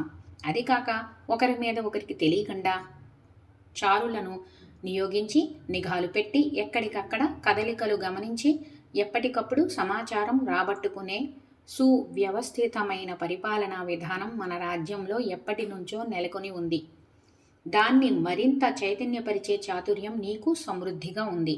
అందుచేత ఏ కోణం నుంచి ఆలోచించినా నువ్వు తిరస్కరించడానికి తగినంత కారణం నాకైతే కనిపించడం లేదు. మిమ్మల్ని విశ్వసించలేను అనేస్తే చెప్పలేను, కానీ నువ్వు నిస్సందేహంగా అంగీకరించవచ్చునని మాత్రం చెప్పగలను. అమాత్యులారా, దయచేసి నన్ను అపార్థం చేసుకోకండి. మీ మీద నమ్మకం లేక నేను కాదనడం లేదు. నా అసక్తత వల్ల కాదంటున్నాను. అవమాన భయంతో కాదంటున్నాను. పాప భీతితో కాదంటున్నాను. ఇక బాధ్యత అంటారా? మీరందరూ లేరు. సమర్థులు, అనుభవజ్ఞులు. పరిపాలనకేమీ నిశ్చింతగా నిరాటంకంగా సాగుతుంది. నేను వెళ్ళి తపస్సు చేస్తాను, యోగ సిద్ధులు సంపాదిస్తాను, బాహుశాలినై శస్త్ర అస్త్ర కోవిదుడినై అన్ని సామర్థ్యాలు సంపాదించుకుని తిరిగి వస్తాను. అప్పుడు రాజ్యభారం భుజాలకు ఎత్తుకుంటాను. అందాక మీకిది తప్పదు. అనువంశికంగా వస్తున్న అమాత్యులు కనుక మీరు ఈ బాధ్యతను కాదనడానికి వీల్లేదు. మరింకా అవాక్కులయ్యారు అమాత్యులందరూ. వారి వెంట నిలిచిన గర్గముని కార్తవీర్యుడి నిశ్చయానికి చాలా సంబరపడ్డాడు. పట్టుదలని గుర్తించాడు. తపస్సు చేస్తాడని, అమోఘ ఫలాలు పొందుతాడని గ్రహించాడు. రాకుమారా, నీ నిర్ణయాన్ని అభినందిస్తున్నాను. నీ దృఢ సంకల్పాన్ని ప్రశంసిస్తున్నాను. తపస్సులు ఫలించడం అంటే అదొక సుదీర్ఘ యాత్ర. 1000 సంవత్సరాల కృషి. లోక శ్రేయస్సు కోసం నీకొక దగ్గర దారి చెప్తాను. ఆలకించు.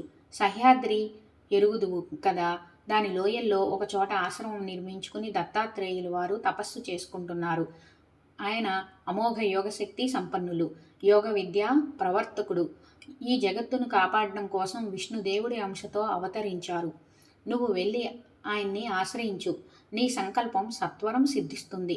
స్వర్గలోకాన్ని జంబాసురాదులు ఆక్రమించినప్పుడు దేవేంద్రుడు అంతటివాడు వచ్చి ఈ దత్తాత్రేయ స్వామిని ఆశ్రయించాడు. అతడి కరుణ వల్ల రాక్షసుల్ని జయించి మళ్ళీ తన స్వర్గపీఠం తాను అందుకోగలిగాడు. ఇటువంటి విజయగాథలు ఎన్నో ఉన్నాయి. నీకు జయం కలుగుతుంది. వెళ్ళిరా. ఇది ఆదేశమా, ఆశీర్వచనమా అనిపించేటట్టు గర్గముని పలికిన ఈ మాటలు కార్తవీర్యుణ్ణి ఆకట్టుకున్నాయి. ఆయన వైపు సభక్తికంగా చూస్తూ, మునీంద్ర, నీ ఆదేశం నాకు శిరోధార్యం. అలాగే చేస్తాను. కానీ జంబాసురాదులు ఇంద్రరాజ్యాన్ని ఎలా అపహరించారు? ఇంద్రుడు దత్తాత్రేయుల వారిని ఎలా ఉపాసించాడు? తిరిగి తన స్వర్గపీఠాన్ని ఎలా పొందాడు? ఇవన్నీ వివరంగా తెలుసుకోవాలని ఉంది. దయచేసి నన్ను కృతార్థుణ్ణి చెయ్యండి. కార్తవీర్యుడి అభ్యర్థనకు గర్గముని మురిసిపోయాడు. రాకుమారా, తప్పకుండా చెబుతాను, ఆలకించు అంటూ ప్రారంభించాడు. ఇంద్రాది దేవతల దత్త ఉపాసన. వెనుకటి కాలంలో జంబాసురుడు ఘోర తపస్సు చేసి బ్రహ్మదేవుణ్ణి మెప్పించి అనేక దివ్య వరాలు పొందాడు.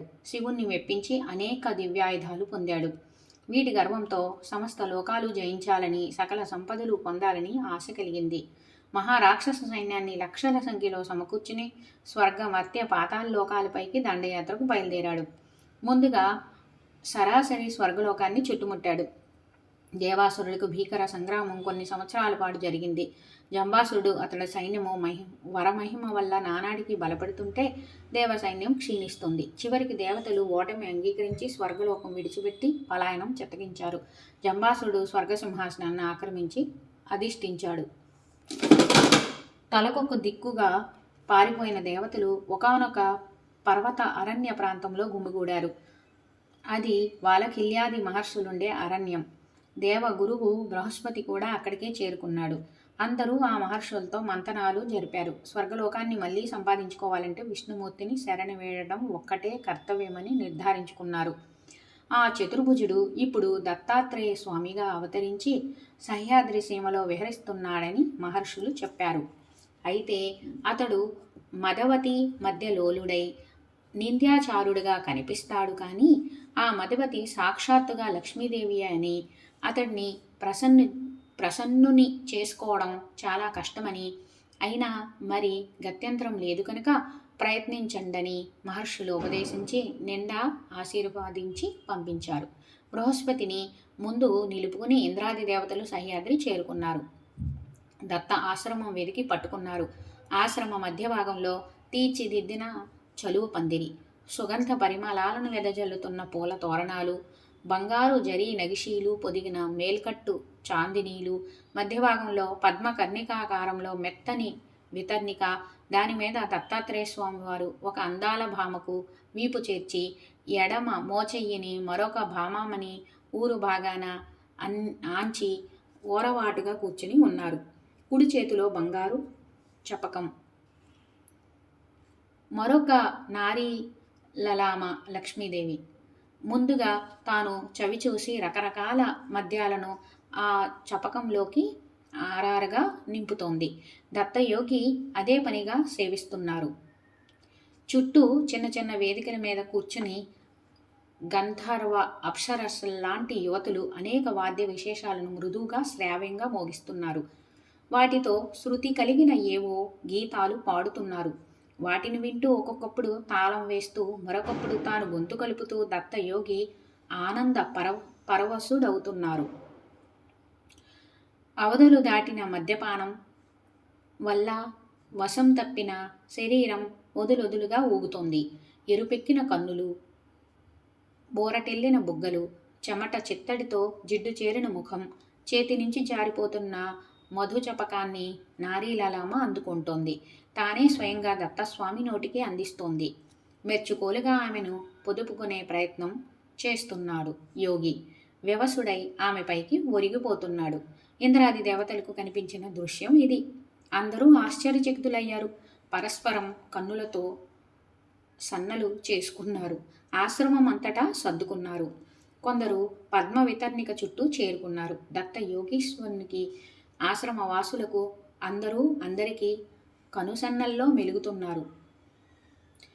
ఇంద్రుడు స్వయంగా దత్తయోగికి ఆంతరంగిక సేవకుడయ్యాడు. కాళ్ళు పట్టడం దగ్గర నుంచి అన్ని సేవలు భక్తి శ్రద్ధలతో వినయ విధేయతలతో చేస్తున్నాడు. ఆశ్రమంలోకి ఇంతమంది సేవకులు ఒక్కసారిగా ఎప్పుడు వచ్చి పడ్డారో, ఎందుకు వచ్చారో, ఎలా వచ్చారో ఆశ్రమవాసులెవ్వరికీ అంతుపట్టడం లేదు. అయినా ఎవరూ ఎవరిని అడిగిందే లేదు. అందరూ అందరితోనూ హాయిగా సేవలు చేయించుకుంటున్నారు, ఆనందిస్తున్నారు. కాలం గడుస్తోంది. ఒకరోజు ఉదయాన దత్తయోగీశ్వరునికి ఇలాంటి సందేహమే కలిగింది. తన ఆంతరంగిక సేవకుణ్ణి అడిగాడు. ఎవరు మీరందరూ? ఎందుకు మాకు ఈ సేవలు చేస్తున్నారు? మీ రూపు రేఖ విలాసాలు చూస్తుంటే దైవాంశ సంభువుల్లా కనిపిస్తున్నారు. మీ వినయ విధేయతలు, సేవా తత్పరతలు మమ్మల్ని అందరినీ ఆనంద పరవశుల్ని చేస్తున్నాయి. సేవలు చేస్తున్నారు, సంతోషమే. కానీ ఏమి కోరి ఈ సేవలు చేస్తున్నారు? సేవలు చేయమని మీకు ఎవరు చెప్పారు? అసలు ఎక్కడి నుంచి వచ్చారు? దత్తయోగి ఇలా ప్రశ్నల పరంపర కురిపిస్తుంటే దేవేంద్రుల వారు మరింత చేరువుకు వచ్చి సాష్టాంగపడ్డాడు. సన్నిధిలో నిలబడ్డాడు. చేతులు కట్టుకుని ఊర్ధ్వగాయాన్ని వినయంగా వినమ్రంగా రవ్వంత ముందుకు వంచి తుంపురులు యోగీంద్రుడి మీద పడతాయేమో అనే శంకతో తన అరచెయ్యిని నోటికి గూడులా అడ్డం పెట్టి బదులు పలికాడు. దత్తయోగేంద్ర, అన్నీ తెలిసే ఏమీ ఎరగనట్టు మీరిలా ప్రశ్నించడం విడ్డూరంగా ఉంది. అయినా మీరు అడిగారు కనుక మేం చెప్పాలి. మనవి చేస్తున్నాను స్వామి, నేను దేవేంద్రుణ్ణి. ఈ పరిచారకులు అందరూ దేవతలు. జంబాసురుడు స్వర్గలోకం మీద దండెత్తి మమ్మల్ని పారద్రోలాడు. స్వర్గసీమను ఆక్రమించుకున్నాడు. దిక్కి తోచక మేమంతా మీ సన్నిధికి చేరుకున్నాము. మిమ్మల్ని సేవిస్తూ మీ అనుగ్రహం కోసం ఎదురు చూస్తూ కాలం గడుపుతున్నాము. ఈనాటికి తమకు దయ కలిగింది. ఆ జంబాసురుణ్ణి ఓడించి మళ్ళీ మా రాజ్యం మాకు ఇప్పించండి. యజ్ఞయాగాది క్రతువులు సజావుగా సాగే అవకాశం కల్పించండి. దానికి మీరొక్కరే సమర్థులు. ఇంకా ఎవరి వల్ల ఇది సాధ్యం కాదు, అనుగ్రహించండి. ఏమిటి, నువ్వు దేవేంద్రుడువా? వీరంతా దేవతలా? ఆశ్చర్యంగా ఉందే. అష్టదిక్పాలకులకు అధిపతివి. నీ సేవలు నేను పొందడమా? అపచారం, అపచారం. నేనొక సాధారణ తపస్విని, అందున ఆచార భ్రష్టుణ్ణి. నీ సేవలు నేను పొందడం కానీ, నీ దేవతలు సేవలు మా ఆశ్రమవాసులు పొందడం కానీ తగిన పని. తెలియక జరిగిన పొరపాటు. ఈ క్షణం నుంచి మీరందరూ సేవలు విరమించండి. మీకే మేమంతా సేవలు చేస్తాం, తరిస్తాం. నీ సామ్రాజ్యాన్ని జంబాసుడు ఆక్రమించుకున్నాడన్నావు. దాన్ని తిరిగి పొందడానికి సహకరించమంటున్నావు. తప్పకుండా మేమంతా సహకరిస్తాం. నీకు తెలుసు కదా మేమెంతటి యుద్ధవీరులమో. అందుచేత రణరంగానికైతే రాలేం, కానీ మీ వెంట ఉండి శిబిరాల్లో క్షతగాత్రులకు సేవలు అందించగలం. ఈపాటి సహకారం అందించడానికి మేము ఎప్పుడూ సిద్ధమే. నిజానికి అది మా అదృష్టంగా భావిస్తాం. దీనికి మీరు అభ్యర్థించాలా? ఆజ్ఞాపించండి. అంతటి సువర్ణావకాశం మాకు కలిగించండి. దేవతలకు సహకరించడం కన్నా తపస్సులకు కోరుకోవలసింది ఏమిటి ఉంటుంది? దత్తయోగేంద్ర, ఇది చాలా అన్యాయం. మాటలతో మమ్మల్ని మభ్యపెట్టాలని చూస్తున్నారు. స్వామి, ఇప్పటికే అన్ని విధాలా నలిగిపోయాం.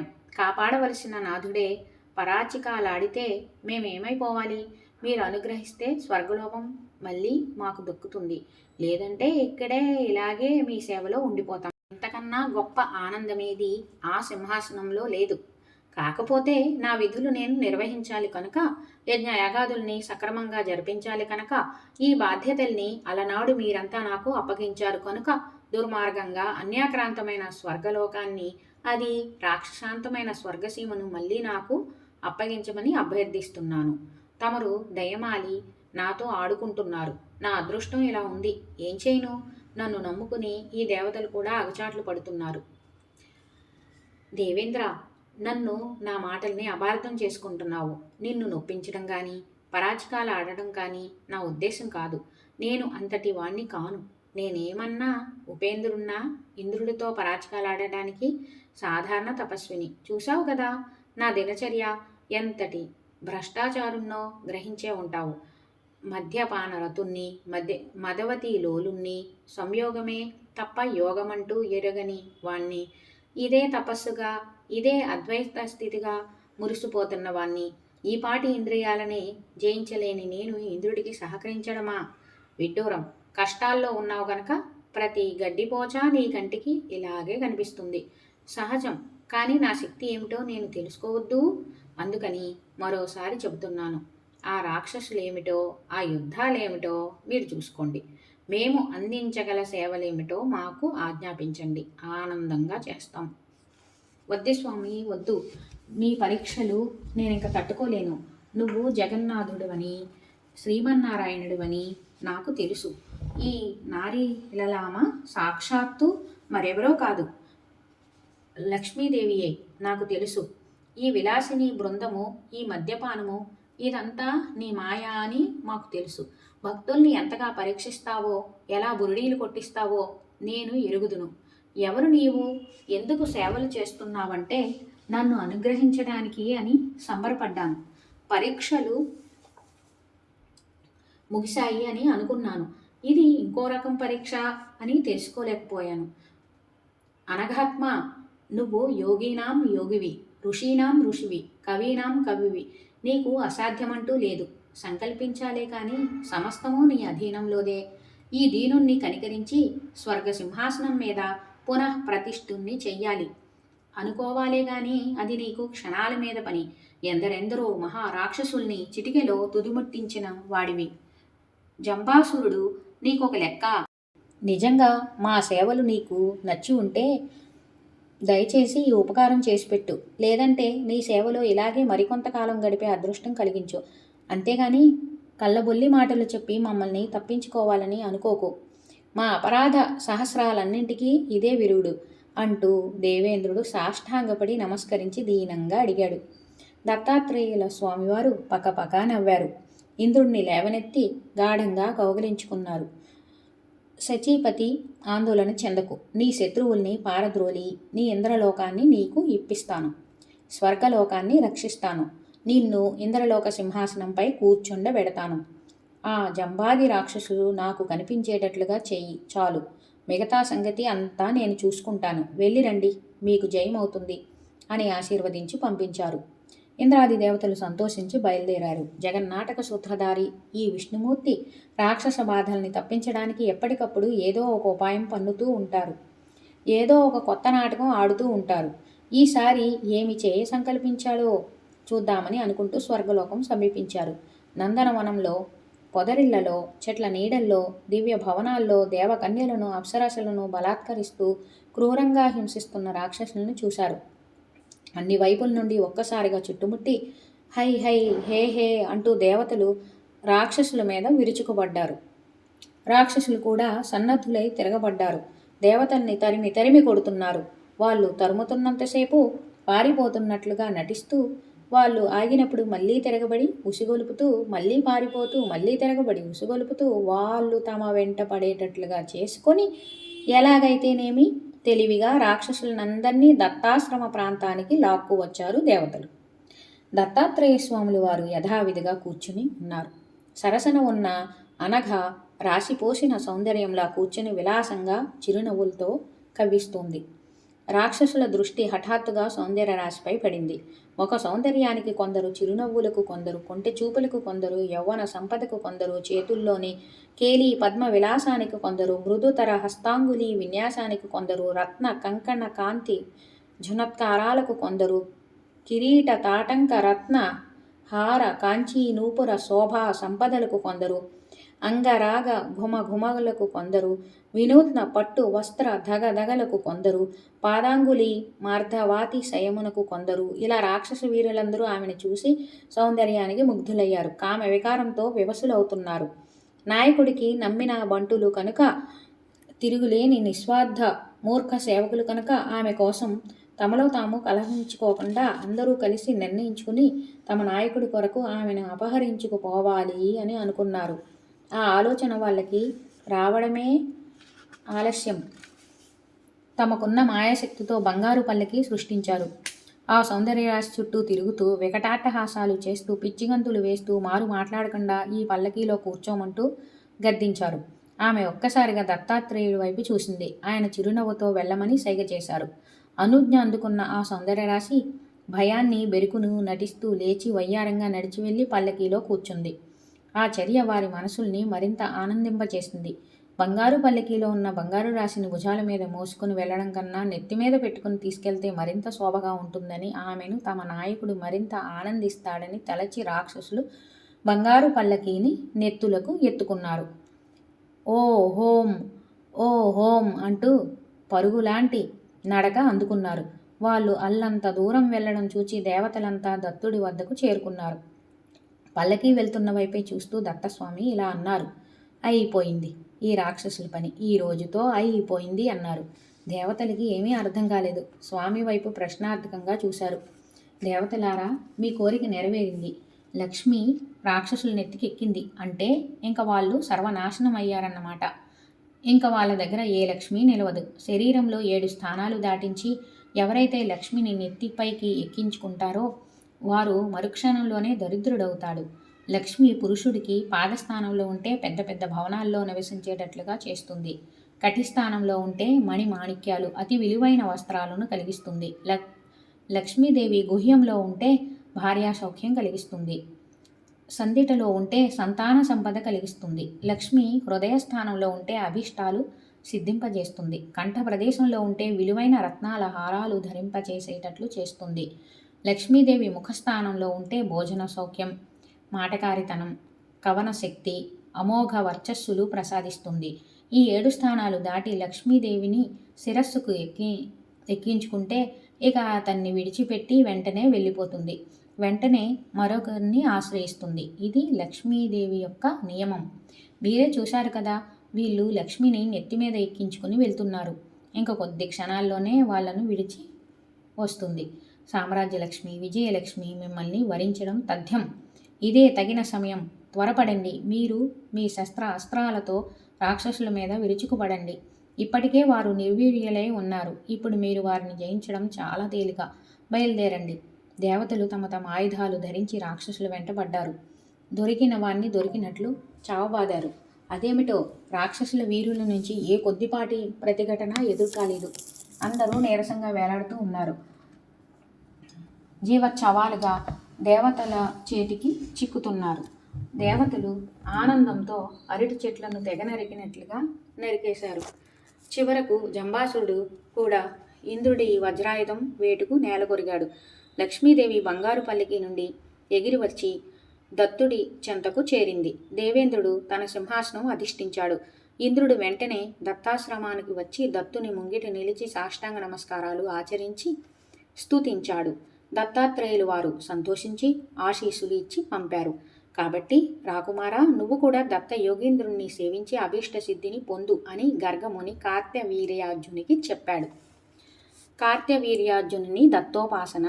కార్త్యవీర్యార్జును వెంటనే గురువైన గర్గముని వద్ద సుముహూర్తం నిర్ణయించుకుని తమ మంత్రి పురోహితాదులైన పెద్దలైన వారి వద్ద శుభాశీస్సులు అందుకుని రాజ్య బాధ్యతలను వారికి అప్పగించి సహ్యాద్రి పర్వత ప్రాంతానికి బయలుదేరాడు. దత్తాశ్రమం చేరుకున్నాడు. నిరాడంబర వేషధారణలతో ఒంటరిగా పాదచారి ఆశ్రమంలోకి చేరుకున్నాడు. మణి శిలాపీఠంపై మదవతి మధుపాన గోష్ఠిలో ఓలలాడుతున్న దత్తస్వామిని దర్శించాడు. గోత్రనామాదులు చెప్పుకుని సాష్టాంగ నమస్కారాలు చేశాడు. దత్తస్వామి ఒక వింతైన చిరునవ్వు విసిరారు. కార్త్యవీరుడు మనస్సు కుదుటపడింది. స్వామి తన రాకను గమనించారని అనుమతించారని సంబరపడ్డాడు. తన జన్మ ధన్యమైందని మురిసిపోయాడు. అలజడి తగ్గి సంశయాలు తొలగి మనస్సులో క్రమక్రమంగా ధైర్యం బయలుదేరింది. దత్తస్వామికి మరింత చేరువయ్యాడు. దత్తస్వామి పాదాలు తన చొట్ట చేతులతో ఒత్తుతూ నేలపైకి చతికిలబడి కూర్చున్నాడు. కాసేపటికి దత్తయోగి చేతిలో మధుపాత్ర ఖాళీ అవడంతో తానే లేచి వెళ్ళి మధువుని నింపి తెచ్చాడు. బంగారు పల్లెరాల్లో ఉన్న మధురమైన ఫలాలను, పదార్థాలను అదను కనిపెట్టి స్వామికి అందిస్తున్నాడు. క్రమక్రమంగా స్వామి దినచర్యల్లో స్వామి పరిచారక గణంలో కార్తివీర్యుడు ఒక భాగస్వామి అయ్యాడు. ఉదయం ఫలపుష్పాదులు సమకూర్చడం, మధ్యాహ్నం చందనాదులు సిద్ధం చేయడం, సాయంకాలం మండపాలను వివిధ రకాల పూలమాలలతో మండపాలు అలంకరించడం, మిగతా పనులన్నింటినీ చేయడం వగైరా పనులన్నింటినీ తానే చేస్తున్నాడు. స్వామి వేళ తప్పకుండా భోజనం చేసేటట్లు సిద్ధం చేసి తానే దగ్గరుండి వడ్డిస్తూ కొసరి కొసరి తినిపిస్తున్నాడు. స్వామి భుక్తశేషాన్ని కళ్ళకద్దుకుని భక్తితో తాను భుజిస్తున్నాడు. అవిటి చేతులతో ఇంత చేస్తుంటే స్వామి యొక్క పరిచారక గణం చూసి ఆశ్చర్యపోతున్నారు. స్వామి భక్తి అంటే అది అని కొందరు మెచ్చుకుంటున్నారు.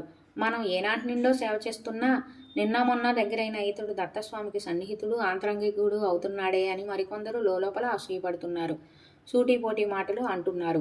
కార్తివీర్యార్జునుడు మాత్రం ఇవేమీ పట్టించుకోకుండా నిజమైన భక్తితో రేయింబవళ్ళు స్వామిని కంటికి రెప్పలా చూసుకుంటూ సేవ చేస్తున్నాడు. నెలలు, సంవత్సరాలు గడిచిపోతున్నాయి. ఒక రోజున దత్తస్వామి కూర్చున్న మణిశిలపై ఉన్న మెత్తని పరుపులను అతడు సర్దుతున్నాడు. దత్తస్వామి పృష్ఠభాగం బాధ కలగకుండా ఉండేందుకు వీలుగా, సుఖంగా కూర్చునేందుకు వీలుగా, సౌకర్యంగా ఉండేందుకు పడకను సర్దుతున్నాడు. ఆ సమయంలో దత్తస్వామి పృష్ఠభాగం నుండి అపానవాయువు వెలువడింది. ఆ వాయువు నుండి పుట్టిన వేడికి కార్తివీర్యుడి 2 చొట్ట చేతులు మాడిపోయాయి. ఓర్చుకోలేనంత బాధ కలిగింది. నొప్పి, మంట కలగడంతో గట్టిగా మూలిగాడు కార్తివీర్యుడు. బాధతో మెలికలు తిరుగుతూ కూర్చుండిపోయాడు. దత్తస్వామి కంగారుగా, అయ్యయ్యో, ఎంత ప్రమాదం జరిగింది! కొండనాలికు మందు వేస్తే ఉన్న నాలిక పోయినట్లయిందే. ఎవరో ఏదో చెబితే నన్ను సేవిస్తున్నావు, చొట్ట చేతులు బాగుపడతాయి అనుకున్నావు. చూసావా ఏమైందో? ఉన్న చేతులు కూడా ఊడిపోయాయి.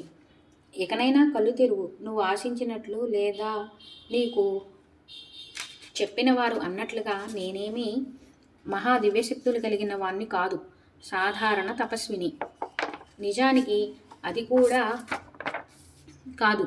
నువ్వే చూస్తున్నావుగా నా దినచర్య. స్త్రీలోలుణ్ణి, ఎవరికి అందనివాణ్ణి. నన్ను నమ్మి ఎన్ని సంవత్సరాలు వృధా చేసుకున్నావో చూడు. రాజకుమారుడివి నీవు భోగభాగ్యాలకు దూరమై ఇన్ని అవస్థలు పడుతున్నావు. వెర్రివాడ, తాగుబోతుల్ని, తిరుగుబోతుల్ని సేవిస్తే చొట్ట చేతులు బాగుపడతాయా? అయిందేదో అయిపోయింది. ఇకనైనా వెళ్ళు, ఎవరినైనా శక్తివంతుడిని ఆశ్రయించు అన్నారు దత్తస్వామి. కార్తివీర్యుడికి గర్గముని చెప్పిన మాటలు గుర్తుకొచ్చాయి. దత్తుడు ఇంద్రాది దేవతలను పరీక్షించిన కథ గుర్తొచ్చింది. ఇప్పుడు ఇది తనకు కఠిన పరీక్ష, అంటే స్వామి అనుగ్రహించబోతున్నాడు అన్నమాట. ఇందులో నెగితే తన కోరిక నెరవేరుతుంది. ఈ ఆలోచనలతో ధైర్యం వచ్చింది. దత్తస్వామితో ఇలా అన్నాడు. దత్తయోగీంద్ర, నువ్వు సాక్షాత్తు శ్రీమన్నారాయణుడివని నా విశ్వాసం. ఈ తల్లి కల్పవల్లి మహాలక్ష్మీమాత. ఇక్కడ మీకు సేవ చేస్తున్న పరిచారక గణం అంతా గంధర్వులు. వీరితో సహవాసం నీ సేవాభాగ్యం నాకు బహుజన్మ తపఫలం. ఏ రాజభోగాలు దీనికి సాటిరావు. స్వామి, నీ కఠిన పరీక్షల గురించి విన్నాను. నీ మాయలు కల్లారా చూశాను. ఇంద్రాది దేవతలకే అర్థం కాదు నీ మాయలు. వాటిని అర్థం చేసుకోవడం, నువ్వు పెట్టే పరీక్షల్లో నెగ్గడం నా బోటి సామాన్య మానవుడికి అయ్యే పనా? స్వామి, నువ్వు కరుణామూర్తివని వేదాలు, శాస్త్రాలు పొగుడుతున్నాయి. అలాంటి నీవు ఒక సామాన్య మానవుణ్ణి ఇంతగా కఠిన పరీక్షలకు గురిచేయడం భావ్యమా? నువ్వే వంచిస్తే మాకు దిక్కు ఎవరు, రక్షకుడెవరు? పోనీలే, పరీక్షించు. నీకు సంతృప్తి కలిగేదాకా పరీక్షించు. 2 చేతులే కాదు, 2 కాళ్ళు పోయినా పర్వాలేదు. చివరకు ప్రాణాలు పోయినా ఇబ్బంది లేదు. నీ సేవ వదలను, నీ సన్నిధిని విడిచిపెట్టను. అవతలికి పొమ్మని మాత్రం ఆజ్ఞాపించుకో. అదే 10,000 అంటూ కార్త్యవీర్యార్జునుడు ఆపుకోలేని దుఃఖంతో సాష్టాంగపడ్డాడు. కన్నీళ్లతో కాలు గడిగాడు. దత్తాత్రేయులు వారు చిరునవ్వులు చిందిస్తూ మురిసిపోయారు. కార్తివీర్య, లే, నీ భక్తికి సంతోషించాను, నీ జ్ఞానానికి ఆనందించాను, నీ సేవలకు సంతృప్తి చెందాను. లేచి వరం కోరుకో, నీకు కావలసింది ప్రసాదిస్తాను. లక్ష్మీ సమేతుడుగా, అంటే అనఘాదేవి సమేతంగా నన్ను సేవించిన వారికి, మృష్టాన్న మధ్య మాంసాదులు నాకు నివేదనలు చేసిన వారికి, వీణ, వేణు, శంఖాదులు మ్రోగిస్తూ సంగీత, సాహిత్య, నృత్యాలతో నన్ను ఆరాధించిన వారికి, వేద శాస్త్ర పండితులను సత్కరించే వారికి నేను కోరికలన్నీ తీరుస్తాను. పుత్ర పౌత్రాభివృద్ధిని, ధనధాన్య భోగభాగ్య సమృద్ధిని, ఆయురారోగ్యములను తనివి తీరా ప్రసాదిస్తాను. నన్ను శంకించే వారిని, అవమానించే వారిని నిర్దాక్షిణ్యంగా అణిచిపారేస్తాను. కార్తవీర్యార్జున, ఇది నా దీక్ష. నీ మీద నాకు అనుగ్రహం కలిగింది. నీకేం కావాలో నిస్సంశయంగా కోరుకో, వెంటనే తీరుస్తాను అన్నారు దత్తస్వామి. కార్తవీర్యుడు మనస్సులో, కళ్ళల్లో ఆనందం వెల్లివిరిసింది. కళ్ళల్లో ఆనంద బాష్పాలు రాలాయి. మెల్లగా లేచి నిలబడ్డాడు. స్వామి వైపు సవినయంగా చూస్తూ శిరస్సు వంచి మెల్లగా చిన్న స్వరంతో ఇలా అన్నాడు. దత్తదేవా, నా జన్మ ధన్యమైంది. నీ అనుగ్రహానికి నేను పాత్రుని అయ్యాను. ఇంతకన్నా నేను కోరుకోవలసింది ఏముంది? అయినా నీ ఆజ్ఞను కాదనలేక, నా రాజధర్మాన్ని విడిచిపెట్టలేక కొన్ని వరాలు అడుగుతున్నాను. నేను చేసే ప్రజాపాలనలో ధర్మార్థాలు వృద్ధి పొందేటట్లు, ఎదుటివారి ఆలోచనలు నాకు తెలిసిపోయేటట్లు, పుణ్య పాప సుఖ దుఃఖాల ద్వంద్వాలను తెలుసుకునే ప్రసిద్ధి కలిగేటట్లు, నేను కోరుకున్నప్పుడు నాకు 1000 బాహువులు అంటే 1000 చేతులు వచ్చేటట్లు, అణిమాది అష్టసిద్ధులు నాకు వశం అయ్యేటట్లు, పర్వతాలపై, ఆకాశంపై, సముద్రంపై, పృథ్వీలో, పాతాళంలో నిరాటంకంగా సంచరించే శక్తి కలిగేటట్లు, నాకన్నా గొప్పవాడు, ప్రసిద్ధుడు అయిన వ్యక్తి చేతిలోనే మరణించేటట్లు, నేను దారి తప్పినప్పుడల్లా నాకు సన్మార్గం చూపించేవారు లభించేటట్లు, గొప్ప గొప్ప అతిథులు నిత్యము దొరికేటట్లు, సంపదలు అక్షయంగా ఉండేటట్లు, నన్ను స్మరిస్తే చాలు ప్రజలకు పోయిన వస్తువులు దొరికేటట్లు, నీ పట్ల నిశ్చలమైన భక్తి నిలిచేటట్లు అనుగ్రహించు దేవా అని అడిగాడు. కార్తవీర్యుడు కోరికలన్నీ దత్తుడు అంగీకరించాడు. తథాస్తు అని పలికారు. నా అనుగ్రహం వల్ల నీవు చక్రవర్తివి అవుతావు, వెళ్ళు అన్నారు.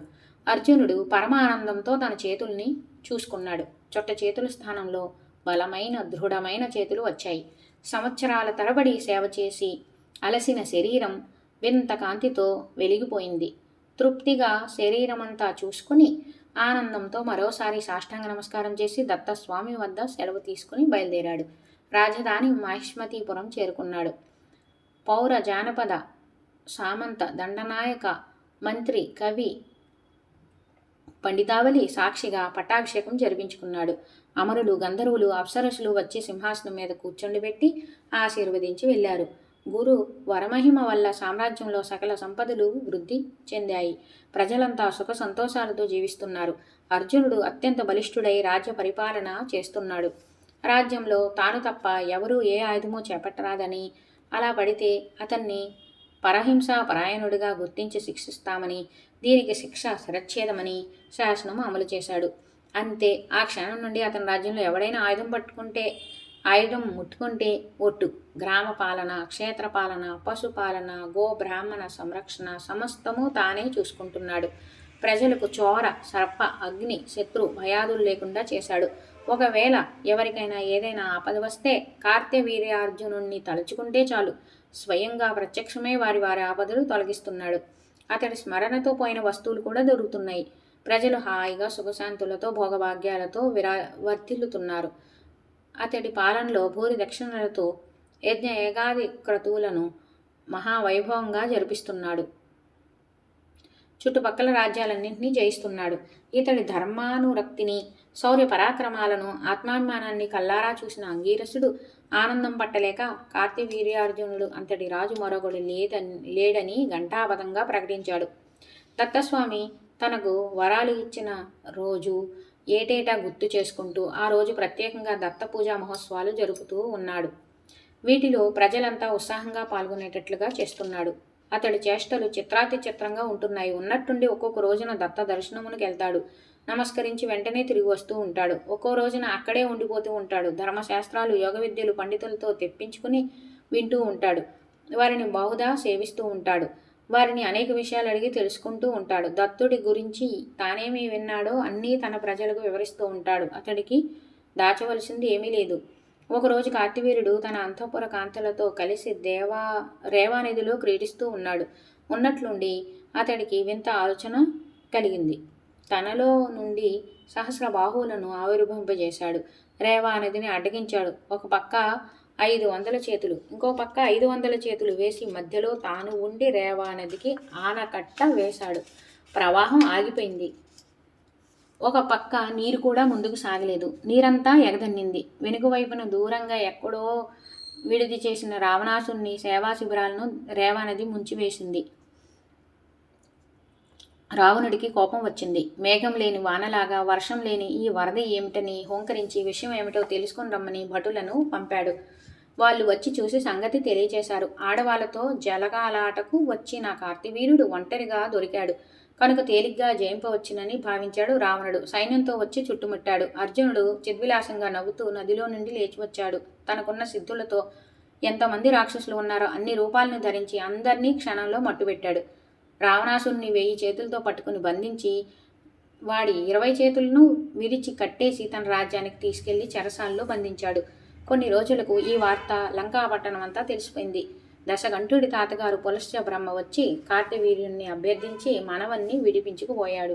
కార్తవీర్యార్జునుడికి ఇలాంటి దివ్యశక్తులు మహిమలు దత్తస్వామి అనుగ్రహం వల్ల లభించాయి. దత్తాత్రేయుడంటే సాక్షాత్తు శ్రీమన్నారాయణుల వారే శంఖచక్ర గదాధారి. అతడే పరాత్పరుడు, అతడే వాసుదేవుడు, అతడే మహామాయతో కలిసి ఈ చరాచర జగత్తుకు సృష్టి స్థితి లయాలు జరుపుతూ ఉంటాడు. ఇతడి కన్నా అన్వేషింపదగిన వస్తువు లేదు, ధ్యానింపదగిన శక్తి లేదు. కర్మబంధనాలు త్రెంచి ముక్తిని ప్రసాదించే హృషికేశుడు ఈయనే. శ్రీవారికి దత్తరూపమే ఉత్తమోత్తమం. త్రికరణ శుద్ధిగా చేస్తే చాలు అనుగ్రహం కురిపిస్తాడు. నేను భక్తికి దాసుణ్ణి. భక్తితో పత్రం గాని పుష్పం గాని ఫలం గాని చివరకు కాసిన్ని మంచినీళ్లు గాని నాకు సమర్పించండి, నేను మిమ్మల్ని కాపాడతాను అనేది స్వామి వారి ప్రతిజ్ఞ. ధర్మ సంస్థాపనకు, అధర్మ నిర్మూలనకు, శిష్ట రక్షణకు, దుష్ట శిక్షణకు బద్ధకంకణుడై శ్రీహరి దత్తావతారం ధరించాడు. తండ్రి దత్తాత్రేయుణ్ణి ఉపాసించి కార్తవీర్యుడు పొందిన దివ్యశక్తుల గురించి క్లుప్తంగా తెలియజేశాను. ఇంకా అలర్క జన్మ కర్మాదులు వివరిస్తాను, ఆలకించు అని సుమతి తన కథనం కొనసాగించాడు. కువలయాశ్వుడి కథ. పూర్వకాలంలో శత్రుజిత్తు అనే రాజు ఉండేవాడు. మహావీరుడు. అనేక యజ్ఞాలు చేసి ఇంద్రుణ్ణి సంతృప్తిపరిచాడు. ఆ పుణ్యఫలం వల్ల పుత్రుణ్ణి పొందాడు. ఋతుధ్వజుడు అని పేరు పెట్టుకున్నాడు. తండ్రికి తగిన పుత్రుడు. బుద్ధిలో బృహస్పతి సమానుడు. విక్రమ లావణ్యాల్లో ఇంద్ర అశ్విని కుమారులతో సమానుడు. తమ ఈడు రాకుమారులతో కలిసి ఆడుకుంటూ ఉంటే ఒక రోజున నాగలోకం నుండి 2 రాకుమారులు వచ్చారు. వారిద్దరూ అశ్వతరుడు అనే నాగరాజు కుమారులు.